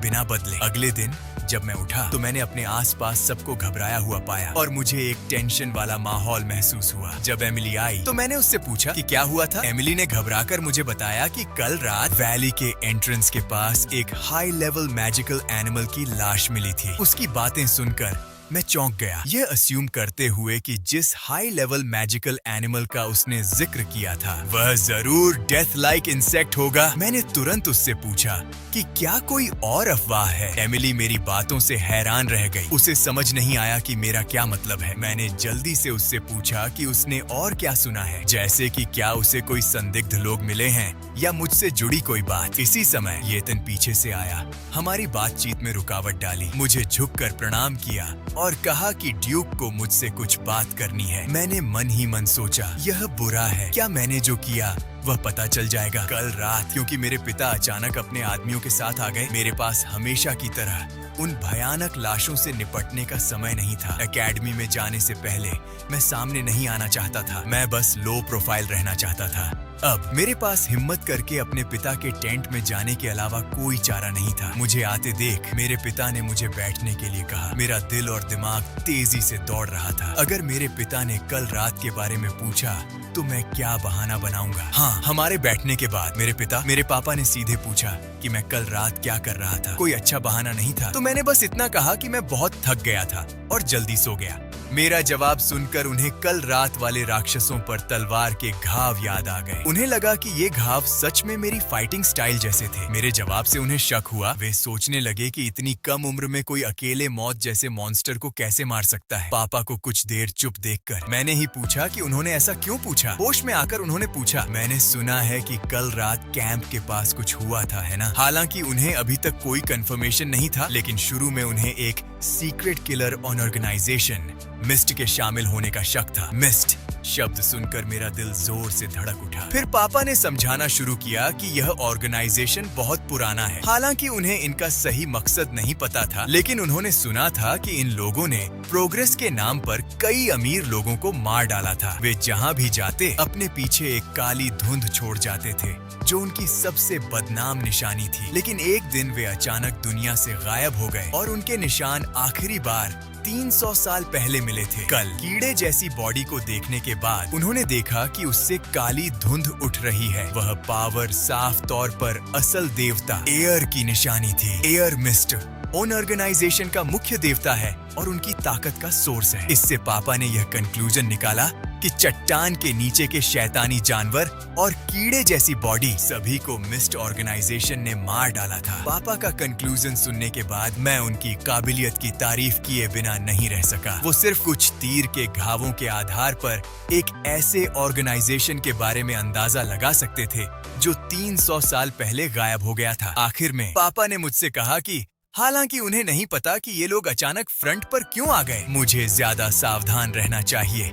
वो इसकी पूरी इन्वेस्टिगेशन के लिए एम्पायर को इन्फॉर्म करेंगे। इस मामले को इतनी आसानी से हैंडल होता देखकर मुझे बहुत राहत मिली। फिर उन्होंने पूछा कि क्या मैंने सुना है कि आज कौन आ रहा है। मैंने कहा कि मैंने सुना है कि एम्परर आ रहे हैं, क्या ये आज हो सकता है। पापा ने पहले हाँ कहा, फिर एक शरारती स्माइल दी और कहा कि उन्हें आज मुझसे एक फेवर मांगना है। पापा के मुंह से फेवर शब्द सुनकर मैं थोड़ा कंफ्यूज हो गया। जल्द ही बाहर हॉर्न बजा जो एम्परर की गाड़ी के आने का इशारा था। पापा, मैं और कई योद्धा उनका स्वागत करने के लिए घुटनों के बल बैठ गए। जब एम्परर ने पापा को देखा तो उनका चेहरा खुशी से चमक उठा। वो जल्दी से घोड़े से उतरे और पापा को ऊपर आने में मदद करते हुए कहा, हम पुराने दोस्त हैं, ऐसी फॉर्मेलिटीज की कोई जरूरत नहीं है। फिर मेरी ओर मुड़कर उन्होंने पूछा, यह आपका बच्चा ही होगा, विलियस। मैंने जल्दी से झुककर अपना इंट्रोडक्शन दिया। एम्परर ने पापा का कंधा थपथपाते हुए कहा, इतनी कम उम्र में इतनी खतरनाक जगह पर आना, आपके बच्चे सच में बहुत अच्छे हैं। मैं सोच रहा था कि पापा मुझसे कौन सा जरूरी काम करवाना चाहते हैं। पता चला कि वो बस यह चाहते थे कि मैं उनके साथ एम्परर से मिलने चलूं। हालांकि मेरी पिछली लाइफ में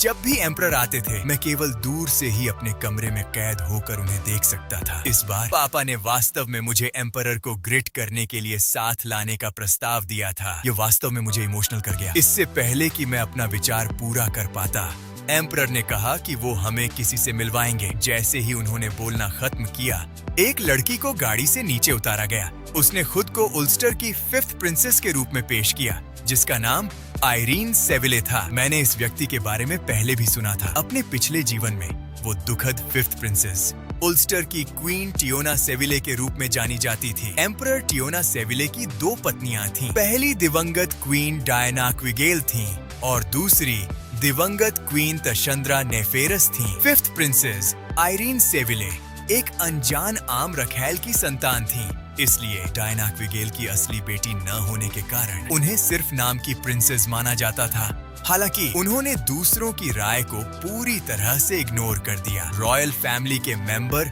और देश की प्रिंसेस के तौर पर उन्होंने अपनी सभी रिस्पॉन्सिबिलिटीज पूरी की।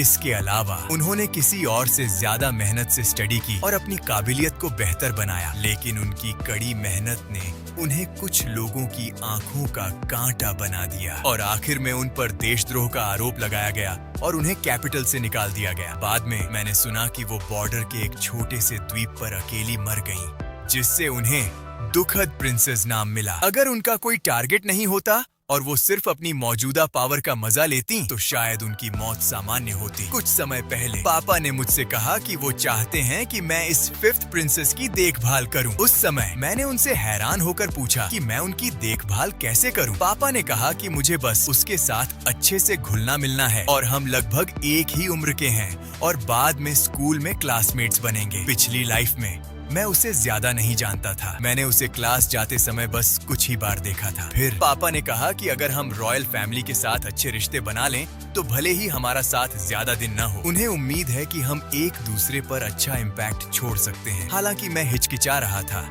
लेकिन मैं पापा के इरादे समझ सकता था। उन्हें उम्मीद थी कि प्रिंसेस और मैं उनके और एम्परर की तरह अच्छे दोस्त बन सकते हैं। लेकिन उन्हें यह नहीं पता था कि उन्होंने गलत इंसान को चुन लिया है, क्योंकि एलीन और मैं कभी पक्के दोस्त नहीं बन सकते थे। यह फ्यूचर की बात थी जो मैं नहीं कह सकता था। इसीलिए अभी के लिए मैं सिर्फ वही कर सकता था जो पापा ने कहा था। अगले दिनों में पापा एम्परर के साथ फ्रंट के अलग अलग एरिया की इन्वेस्टिगेशन करने लगे। एक नदी पर पहुंचने के बाद एलीन ने मुझसे पूछा कि नदी लाल क्यों है। मैंने उसे समझाया कि नदी को ब्लड रिवर कहा जाता है। यह पूरी लेमिया वैली को जोड़ता है। कहा जाता है कि कुछ बूढ़े या घायल मैजिकल एनिमल्स शिकार जारी नहीं रख पाते तो अपने आप नदी में कूद जाते हैं। इतने सालों में इससे नदी मैजिकल पावर से भर गई है, जिससे एनिमल्स के बॉडी के लिक्विड और बचे हुए हिस्से खराब हो गए हैं और धीरे धीरे पूरी नदी लाल हो गई है। ये सुनकर एलिन ने हैरानी से मुझसे पूछा, क्या नदी का सारा पानी मैजिकल एनिमल्स का खून है? मैंने उससे कहा कि लगभग,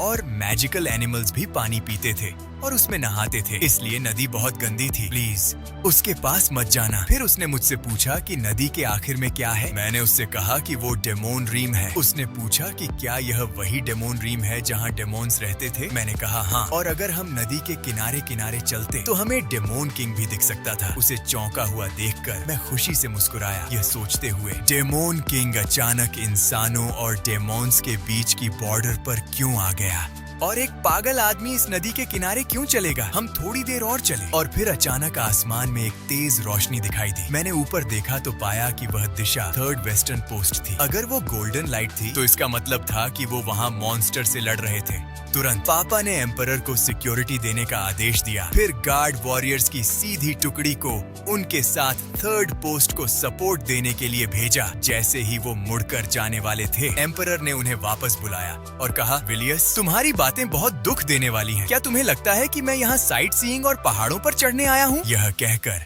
एम्परर ने अपनी बहुत तेज तलवार निकाल ली। पापा एम्परर के नेचर को समझते थे, इसलिए उन्होंने उन्हें नहीं रोका। फिर एम्परर ने अपने सैनिकों को पापा के ग्रुप में शामिल होने का आदेश दिया। हर कोई ड्यूक विलियस के इंस्ट्रक्शन का इंतजार कर रहा था। फिर पापा मेरी तरफ मुड़े और पूछा कि क्या मैं भी शामिल हो सकता हूँ? मैं बिना किसी हिचकिचाहट के मान गया। एलिन हैरान होकर पूछा कि क्या मैं भी मॉन्स्टर से लड़ने जा सकता हूँ? मैंने उससे कहा कि मैं सिर्फ पीछे से सपोर्ट दे रहा हूँ और उसे सेफ्टी के लिए कैंप में जाने को कहा। मुझे हैरानी हुई, उसने भी जाने की जिद की। उसकी अजीब हरकतें देखकर मैं चुप हो गया। लाचार होकर मैंने उससे कहा कि यह फाइटिंग फ्रंट है, घूमने की जगह नहीं। उसे बिना वजह नखरे करते देखकर मेरे पास ये कान को बुलाने के अलावा कोई चारा नहीं था। ऑर्डर मिलने के बाद ये कान आगे बढ़ा और कहा कि वो रॉयल वॉरियर्स की जगह प्रिंसेस एलिन को सेफ कैंप तक ले जाएगा। एलिन ने पीछे मुड़कर ये कान की तरफ देखा, फिर कहा कि वो एक प्रिंसेस है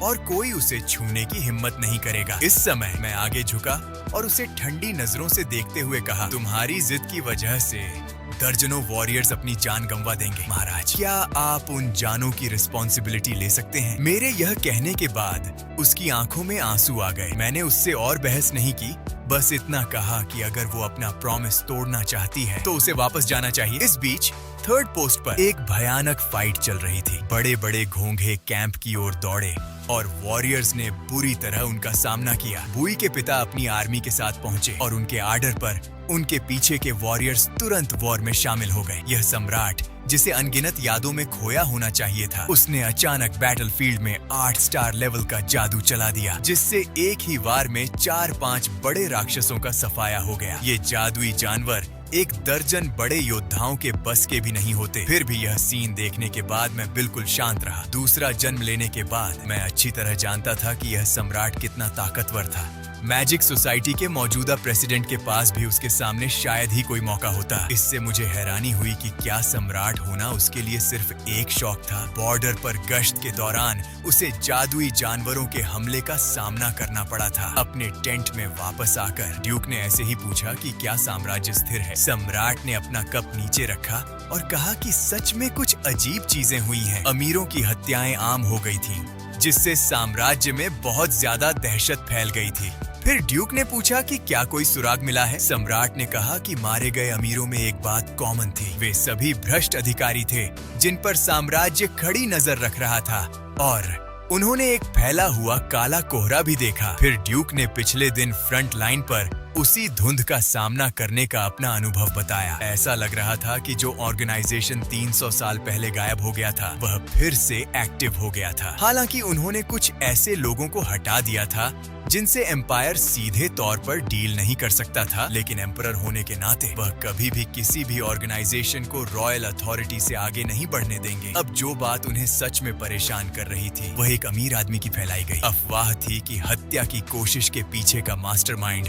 उनका अपना 5वां प्रिंस था। जब वह अभी स्थिति को बिगड़ने से रोकने की पूरी कोशिश कर रहे थे, तो उन्हें पता था कि कोई बच्चे का इस्तेमाल करना चाहता है। ड्यूक ने तुरंत इसे रॉयल फैमिली की लड़ाई की एक आम टैक्टिक समझ लिया। फिर एम्परर ने एक करीबी दोस्त के तौर पर ड्यूक से एक एहसान करने के लिए कहा। अगर वह पहले मर जाते हैं तो ड्यूक उनके बच्चे का ख्याल रखे। ड्यूक ने ज्यादा कुछ नहीं कहा, बस अपनी मुट्ठी अपनी छाती पर रखी और एम्परर के कमांड को फेल न करने का वादा किया। अपने टेंट में लौटने के बाद उन्होंने एमिली को दिन की घटनाओं के बारे में बताया। एमिली ने पूछा, बस इतना ही? क्या तुम्हारे और फिफ्थ प्रिंसेस के बीच कुछ नहीं हुआ? मैंने उससे हैरान होकर पूछा, तुम खुद ही एस्कॉर्ट मिशन पूरा कर सकती हो, है ना? मैं उसके साथ डेट पर नहीं जा रही हूँ। अगले ही पल एमिली ने गुस्से में कहा, अगर मैं ऐसे ही चलती रही तो अकेली रह जाऊंगी। मैंने मन में सोचा, बड़ी बहन, मैं अभी 10 साल की भी नहीं हुई हूँ। फिर मैं बाहर जाने और अपनी गुप्त खोज जारी रखने के लिए मुड़ी। उसे हमेशा की तरह करने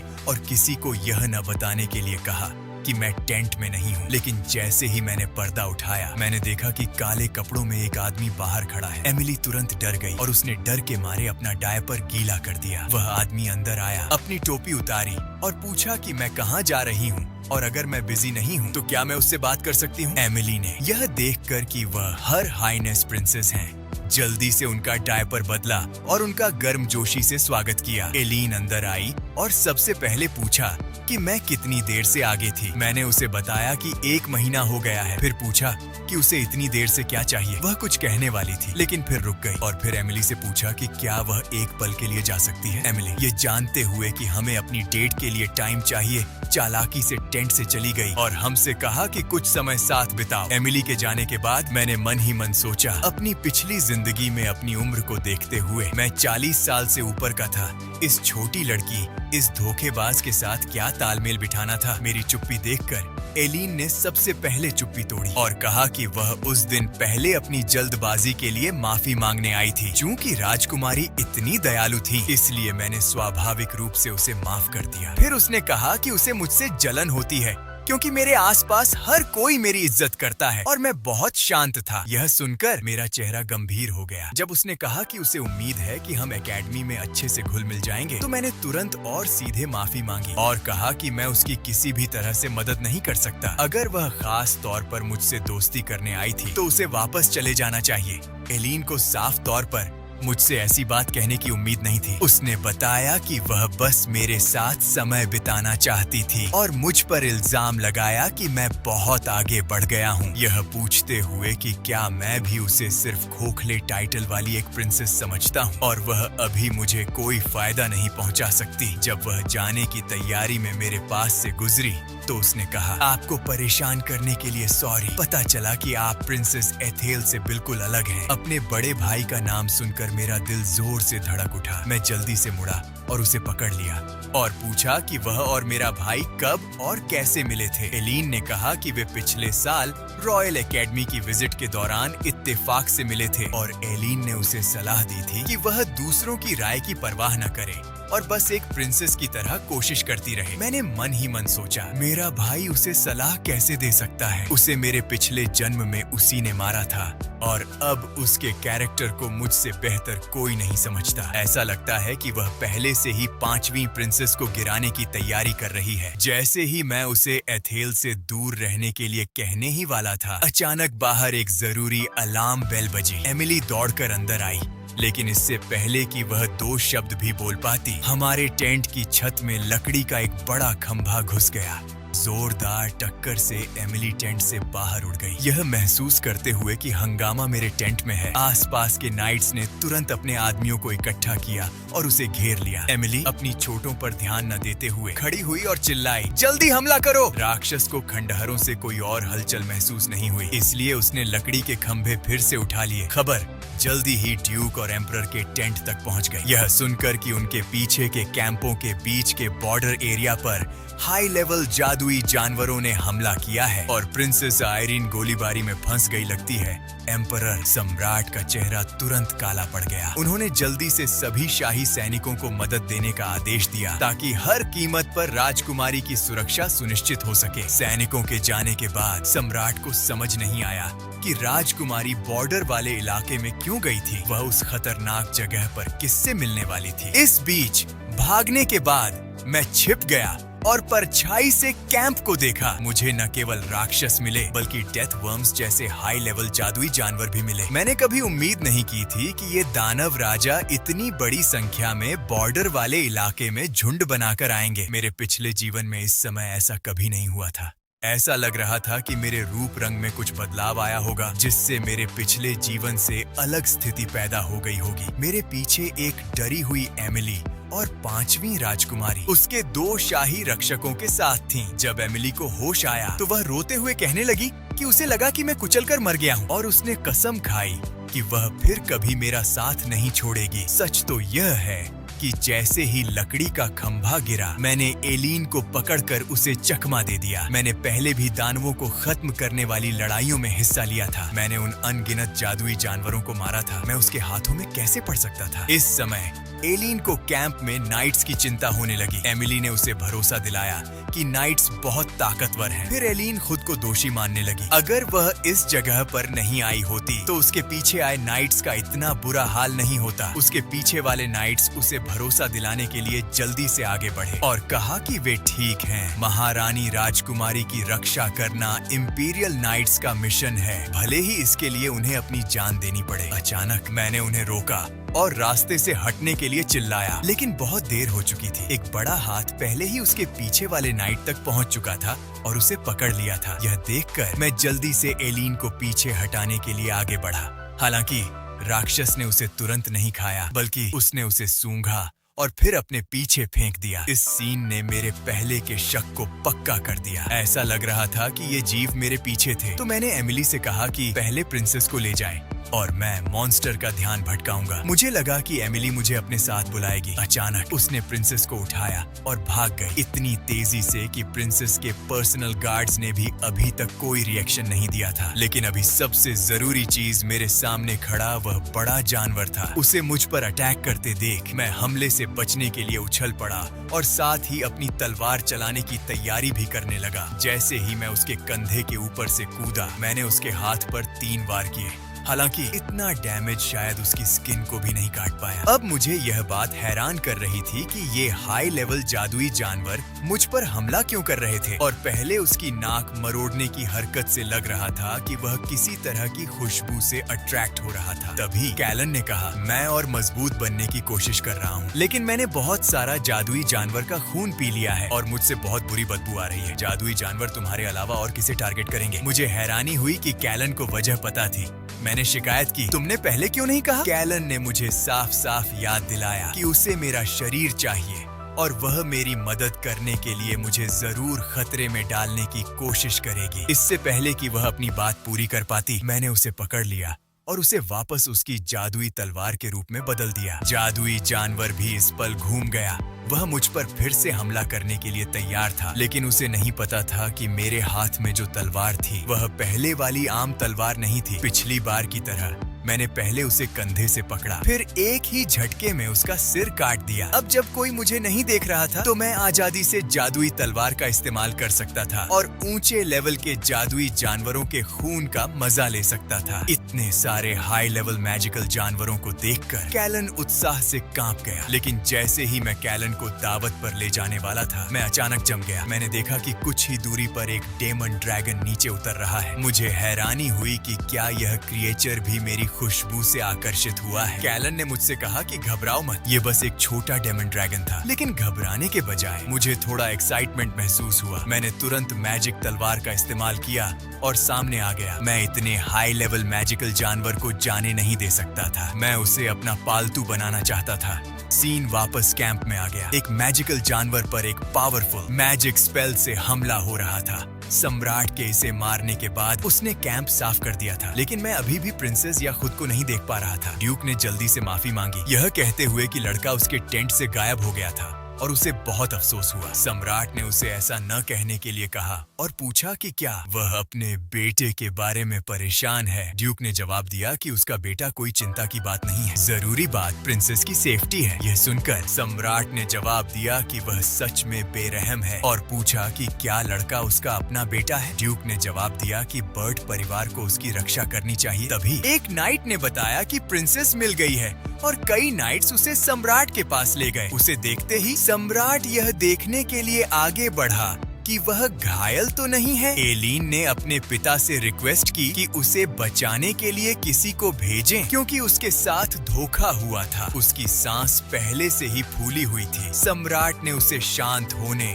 और धीरे धीरे बोलने के लिए कहा। इस समय ड्यूक का चेहरा काला पड़ गया। वह आगे बढ़ा और एमिली से पूछा, अगर मुझे ठीक से याद है तो तुम्हें फूड सेफ्टी डिपार्टमेंट की नौकरानी होना चाहिए। तो तुम मुझे बताओ, यंग मास्टर को क्या हुआ? एमिली ने ड्यूक को पहले कभी ऐसे एक्सप्रेशन में नहीं देखा था और वह इतनी डरी हुई थी कि वह बेकाबू होकर कांपने लगी। फिर वह हकलाने लगी। महारानी के भागने को पक्का करने के लिए मैंने टॉडलर एरिया में बैठकर मॉन्स्टर्स को फुसलाकर भगाने की पेशकश की। पास के एक गार्ड ने कहा। उसने आगे कहा कि उसे सही जगह याद है और जैसे ही महारानी ऑर्डर देंगी वह यंग मास्टर को बचाने के लिए सैनिकों को ले जाएगा। सम्राट ने ड्यूक को बिना कोई ऑर्डर दिए इतनी देर तक वहीं खड़ा देखकर जल्दी से पूछा कि जल्दी करो और उन्हें बचाओ का क्या मतलब है? लेकिन सभी को हैरानी हुई। ड्यूक ने बस इतना कहा, नहीं। सम्राट ने पूछा कि क्या वह सीरियस है? ड्यूक ने समझाया कि अब सबसे जरूरी काम डिफेंस को ठीक करना है ताकि मॉन्स्टर अचानक हमला न कर सके। अगर यहाँ के डिफेंस खत्म हो गए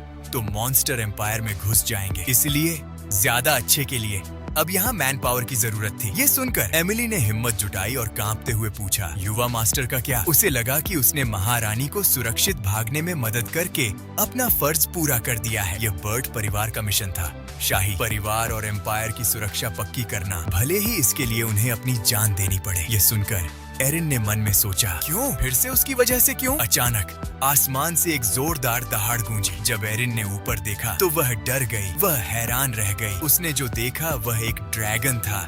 इस दुनिया में ड्रैगन भगवान के सबसे करीब माने जाते हैं। ज्यादातर लोग उन्हें अपनी जिंदगी में सिर्फ एक बार देखते हैं। वे सबसे बेस्ट क्रिएचर्स हैं, इंसानों जैसे निचले दर्जे के जीवों से भी बेहतर। लेकिन तेज नजर वाली एरिन ने तुरंत कुछ गड़बड़ महसूस की। ऐसा लग रहा था कि ड्रैगन के पैर से कुछ लटका हुआ है। जब डिंग जिन ने देखा तो उसे एहसास हुआ कि वह ड्रैगन के पैर से कसकर चिपका हुआ है। अब उसे ड्रैगन की ताकत से नहीं बल्कि इस बात से परेशानी हो रही थी कि वह भीड़ के ऊपर कैसे उड़ गया। अगर उसने सबके सामने जादुई तलवार का इस्तेमाल किया तो उसका सिर काट दिया जाएगा। सम्राट पहले तो यहाँ एक ड्रैगन को देखकर हैरान हुआ। फिर ड्यूक से पूछा, तुम्हारा बेटा वहाँ कैसे पहुँचा? तुम वहाँ किस लिए खड़े हो?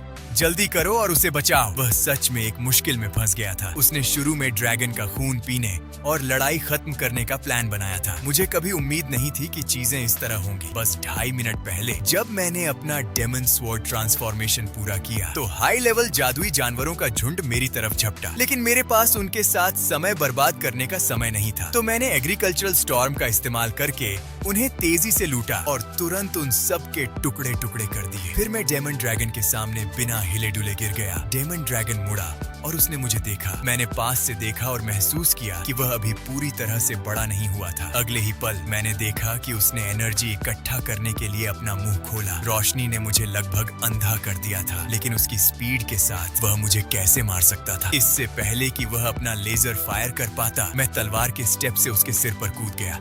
फिर जैसे ही उसने लेजर फायर किया, मैंने उसके सिर पर 2 वार किए। उसके पास बचने का समय नहीं था और वह सिर्फ वार झेल सकता था। उसकी आंखें कुछ देर के लिए बेहोश हो गईं। दर्द में वह पहले दूरी बनाने के लिए पीछे की ओर उड़ा। फिर अपने 2 बड़े पंखों की एक जोरदार चमक के साथ उसने तुरंत दिशा बदल ली। उसने अपने नुकीले सींग से मुझे छेदने की तैयारी की। यह देखकर मैं उसके हमले से बचने के लिए तेजी से हवा में घूमा। फिर उसके शरीर पर 8 फ्लाइंग स्केट्स स्किल का इस्तेमाल किया। मेरे हमले का पूरा असर झेलने के बाद वह जोर से जमीन पर गिरा। मेरी अभी की ताकत से मैं उसे तुरंत नहीं मार सकता था, लेकिन अगर एक हमला काफी नहीं था तो मैं फिर कोशिश करता। डेमन ड्रैगन मेरे अंदर से निकलने वाले मारने के तेज इरादे को महसूस करके पहले की तरह ही जोर से अपने पंख फड़फड़ाने लगा। लेकिन मैं उसे एक ही ट्रिक दोबारा कैसे इस्तेमाल करने देता? अगर उसने इस बार हमला करने की हिम्मत की तो मुझे यकीन था कि मैं उसे मार सकता हूँ। लेकिन इसके बाद जो हुआ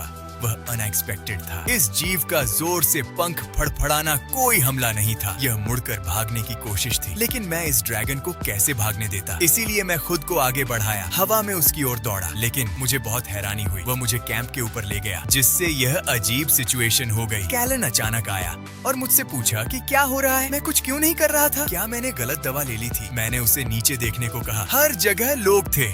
अगर मैंने मैजिक स्वॉर्ड इस्तेमाल किया तो क्या मैं एक्सपोज नहीं हो जाऊंगा। लेकिन कैलन ने जिद की, कहा तो क्या, जब तुमने इसे निकाला है तो तुम्हें कुछ काटना चाहिए, है ना। मैंने कहा अगर नीचे ये लोग मुझे मैजिक वेपन इस्तेमाल करते हुए देख लेंगे तो मैं पक्का तुरंत जलकर मर जाऊंगा। कैलन गुस्से में पूछता रहा कि अब मुझे क्या करना चाहिए, क्या मैं बस इस बदबूदार ड्रैगन के पैर से चिपका रहूंगा। मैंने गुस्से में जवाब दिया कि मैं कुछ समझने की कोशिश कर रहा था। लेकिन तभी अपनी आंख के कोने से मैंने नीचे देखा और देखा कि मेरे पिता किसी तरह का जादू कर रहे हैं। जब मैंने करीब से देखा तो मुझे एहसास हुआ कि यह असल में 8वें लेवल का हाई लेवल स्पेल था। वह साफ तौर पर जानते थे कि इसका असर उनके अपने बेटे पर होगा। फिर भी वह आसमान में ड्रैगन पर उड़ने वाली तलवार का जादू इस्तेमाल कर रहे थे। यह देखकर कि उन्होंने सच में इसका इस्तेमाल किया था, मैंने अपने पिता की तारीफ करते हुए कहा, आप सच में कॉन्टिनेंट के गार्डियन बनने के लायक हैं। खुशकिस्मती से यह ड्रैगन काफी फुर्तीला था। मैं भी उसकी चकमा देने की शानदार स्किल्स की तारीफ किए बिना नहीं रह सका। कितना अच्छा बच्चा है। मैंने अभी उसकी तारीफ खत्म ही की थी कि मैंने पलट कर देखा कि मेरे ठीक सामने एक जादुई तलवार है। आखिर में मेरे पास ड्रैगन का पैर छोड़ने और नीचे गिरने के अलावा कोई चारा नहीं था। ड्रैगन ने तेजी से दिशा बदली और एक तरफ भाग गया। मैंने मन ही मन कोसा, धतेरे की। मेरा स्वादिष्ट खाना उड़ गया था। तभी कैलन फिर से आया और पूछा कि मैं वहाँ क्यों खड़ा हूँ। जल्दी से नीचे उतरने के लिए मिस्ट स्पेल का इस्तेमाल करो। क्या तुम मीट पैटी बनना चाहते हो? मैंने उससे कहा नहीं, अगर मुझे देख लिया गया तो मैं जलकर राख हो जाऊंगा। जैसे ही मैं कैलन के लगातार कहने पर तेजी से नीचे गिर रहा था, मैंने अचानक नीचे कुछ देखा और मुझे एक आइडिया आया। मैं जल्दी से मुड़ा और उस जगह की ओर झपटा। कैलन ने यह देखकर बिना सोचे समझे पूछा, तुम उस बहुत बदबूदार नदी में कूदने की तो नहीं सोच रहे हो, है ना? मैंने उससे कहा कि कोई और रास्ता नहीं है। आखिर में मैं और कैलन एक साथ खून की नदी में गिर गए। इसी बीच पहाड़ की चोटी पर खड़े किसी व्यक्ति को कुछ मिला। ऊपर देखने पर उन्हें एक डेमन ड्रैगन दिखा। इससे वे बहुत अजीब महसूस कर रहे थे। ऐसी जगह पर एक डेमन ड्रैगन कैसे आ सकता है? उसके पीछे एक व्यक्ति जो शायद उसका फॉलोवर था ने कहा कि यह एक लुभाने वाला ड्रैगन है जो शायद खोया हुआ और पीटा हुआ है। क्लासिकल चीनी में उस व्यक्ति ने फॉलोवर से पूछा कि क्या वहाँ कोई ताकतवर जादुई जानवर है। फॉलोवर ने उसे बताया कि इंसान वार्निंग लाइन के पार रहते हैं, जिससे वह और भी हैरान हो गई। एक ड्रैगन इंसानों से कैसे हार सकता है? कुछ देर सोचने के बाद फॉलोवर ने पूछा कि क्या उसे कुछ मिला है। उसने उस तरफ इशारा किया जहाँ मैं गिरा था, कहते हुए कि वहाँ कुछ अजीब लग रहा है। एक ऐसा एहसास जो उसे जाना पहचाना और अजीब दोनों था। फॉलोवर ने फिर कहा कि अगर उसे दिलचस्पी है तो वह जाकर देख सकती है। हालांकि वह सिर्फ इसलिए सब कुछ नष्ट नहीं कर सकती थी क्योंकि वह बोर हो गई थी। वह व्यक्ति यह कहते हुए उड़ गया कि उसे पता है और वह कोई परेशानी नहीं खड़ी करेगी। इस समय मैं आखिरकार नदी के किनारे से तैरकर ऊपर आया और बहुत कोशिश के बाद किनारे पर चढ़ गया। सांस लेते हुए मैंने कैलन से पूछा, क्या तुम अभी भी वहीं हो? डूब तो नहीं गए? अगले ही पल कैलन आई और मुझसे कहा कि मैं उससे बात न करूं क्योंकि वह मुझे मारने के बारे में सोच रही थी। मैंने कहा, यह बस कुछ बदबूदार पानी है, जब हम वापस आएंगे तो मैं तुम्हें अच्छे से नहला दूंगी। कैलन ने कहा और यह भी कहा कि वह अभी भी वापस जाने के बारे में सोच रही थी और उसने मुझसे ज्यादा रियलिस्टिक बनने को कहा क्योंकि हम पहले ही डेमन रेल में आ चुके थे। मैंने उससे कहा कि घबराओ मत, यह एक बॉर्डर एरिया था और हमारा किसी बड़े डेमन से सामना नहीं हो सकता था। लेकिन जैसे ही मैंने बोलना खत्म किया, मुझे अपने पीछे एक आवाज सुनाई दी। मुझे पता था कि यहाँ कुछ दिलचस्प होने वाला है, लेकिन जब मैंने वह जानी पहचानी आवाज सुनी तो मैं इतना चौंक गया कि मेरी आंखें लगभग बाहर निकल आईं। वह आवाज मैं उसे कभी नहीं भूलूंगा। ऐसा लगता है जैसे वह मेरे दिमाग में बस गई है। यह देखकर कि मैं कुछ नहीं बोल रहा, उस व्यक्ति ने मुझे पीछे मुड़ने को कहा और पूछा कि क्या मैं इंसान हूँ। जब मैं मुड़ा तो मैंने देखा कि वह कोई और नहीं नहीं बल्कि डेमन किंग बेकारिवेन था। उस आदमी ने यूं ही एक आम सा सवाल पूछा, फिर भी इससे मेरी रीढ़ की हड्डी में सिहरन दौड़ गई। एक नए जन्म के रूप में मेरी रीढ़ की हड्डी में एक सिहरन दौड़ गई। वह कोई और नहीं बल्कि वही डीमन किंग था जिसे मैंने अपने पिछले जन्म में खुद हराया था। हालांकि मेरा अभी का शरीर अभी भी एक बच्चे जैसा था और मुझे उम्मीद नहीं थी कि इस अहम पल में उसका सामना होगा। बेमन से मैंने लड़ने के लिए अपनी तलवार निकाली, लेकिन पलक झपकते ही वह मेरे पीछे था। उसके टैटू देखकर मेरी सांस फूल गई। बिना कुछ कहे मैंने अपनी पूरी ताकत से तलवार घुमाई, लेकिन वह आसानी से चकमा दे गया। जब उसने देखा कि उसके बालों का एक गुच्छा कटा हुआ है तो वह हैरान रह गया। फिर वह जोर से हंसा और कहा कि उसने बहुत समय पहले सुना था कि इंसानों में अनलिमिटेड पोटेंशियल होता है और ऐसा लग रहा था कि यह अफवाह सच है। डीमन तलवार कैलान ने मुझे इतना टेंशन में कभी नहीं देखा था, इसलिए उसने पूछा कि मेरा दुश्मन कौन है। मैंने उसे बताया कि यह मशहूर डीमन किंग है और मेरी अभी की फिजिकल कंडीशन में उसे हराना नामुमकिन है। अगर मैं भाग जाता तो मेरे बचने का थोड़ा सा चांस होता, लेकिन मुझे हैरानी हुई कि डीमन किंग बेलियल ने मुझ पर अटैक नहीं किया। इसके बजाय उसने मुझसे कहा कि इतना टेंशन मत लो। उसने कहा कि वह मुझ जैसे बिगड़ैल बच्चे को कभी परेशान नहीं करेगा, इसीलिए उसने मुझे रिलैक्स रहने को कहा। मेरा शक देखकर वह जमीन पर लेट गया और कहा कि उसके जैसा बदमाश भी किसी बिगड़ैल बच्चे को नहीं मारेगा। यह देखकर कि उसका सच में मुझे कोई नुकसान नहीं पहुंचाना था, मैं आखिरकार रिलैक्स हो गया।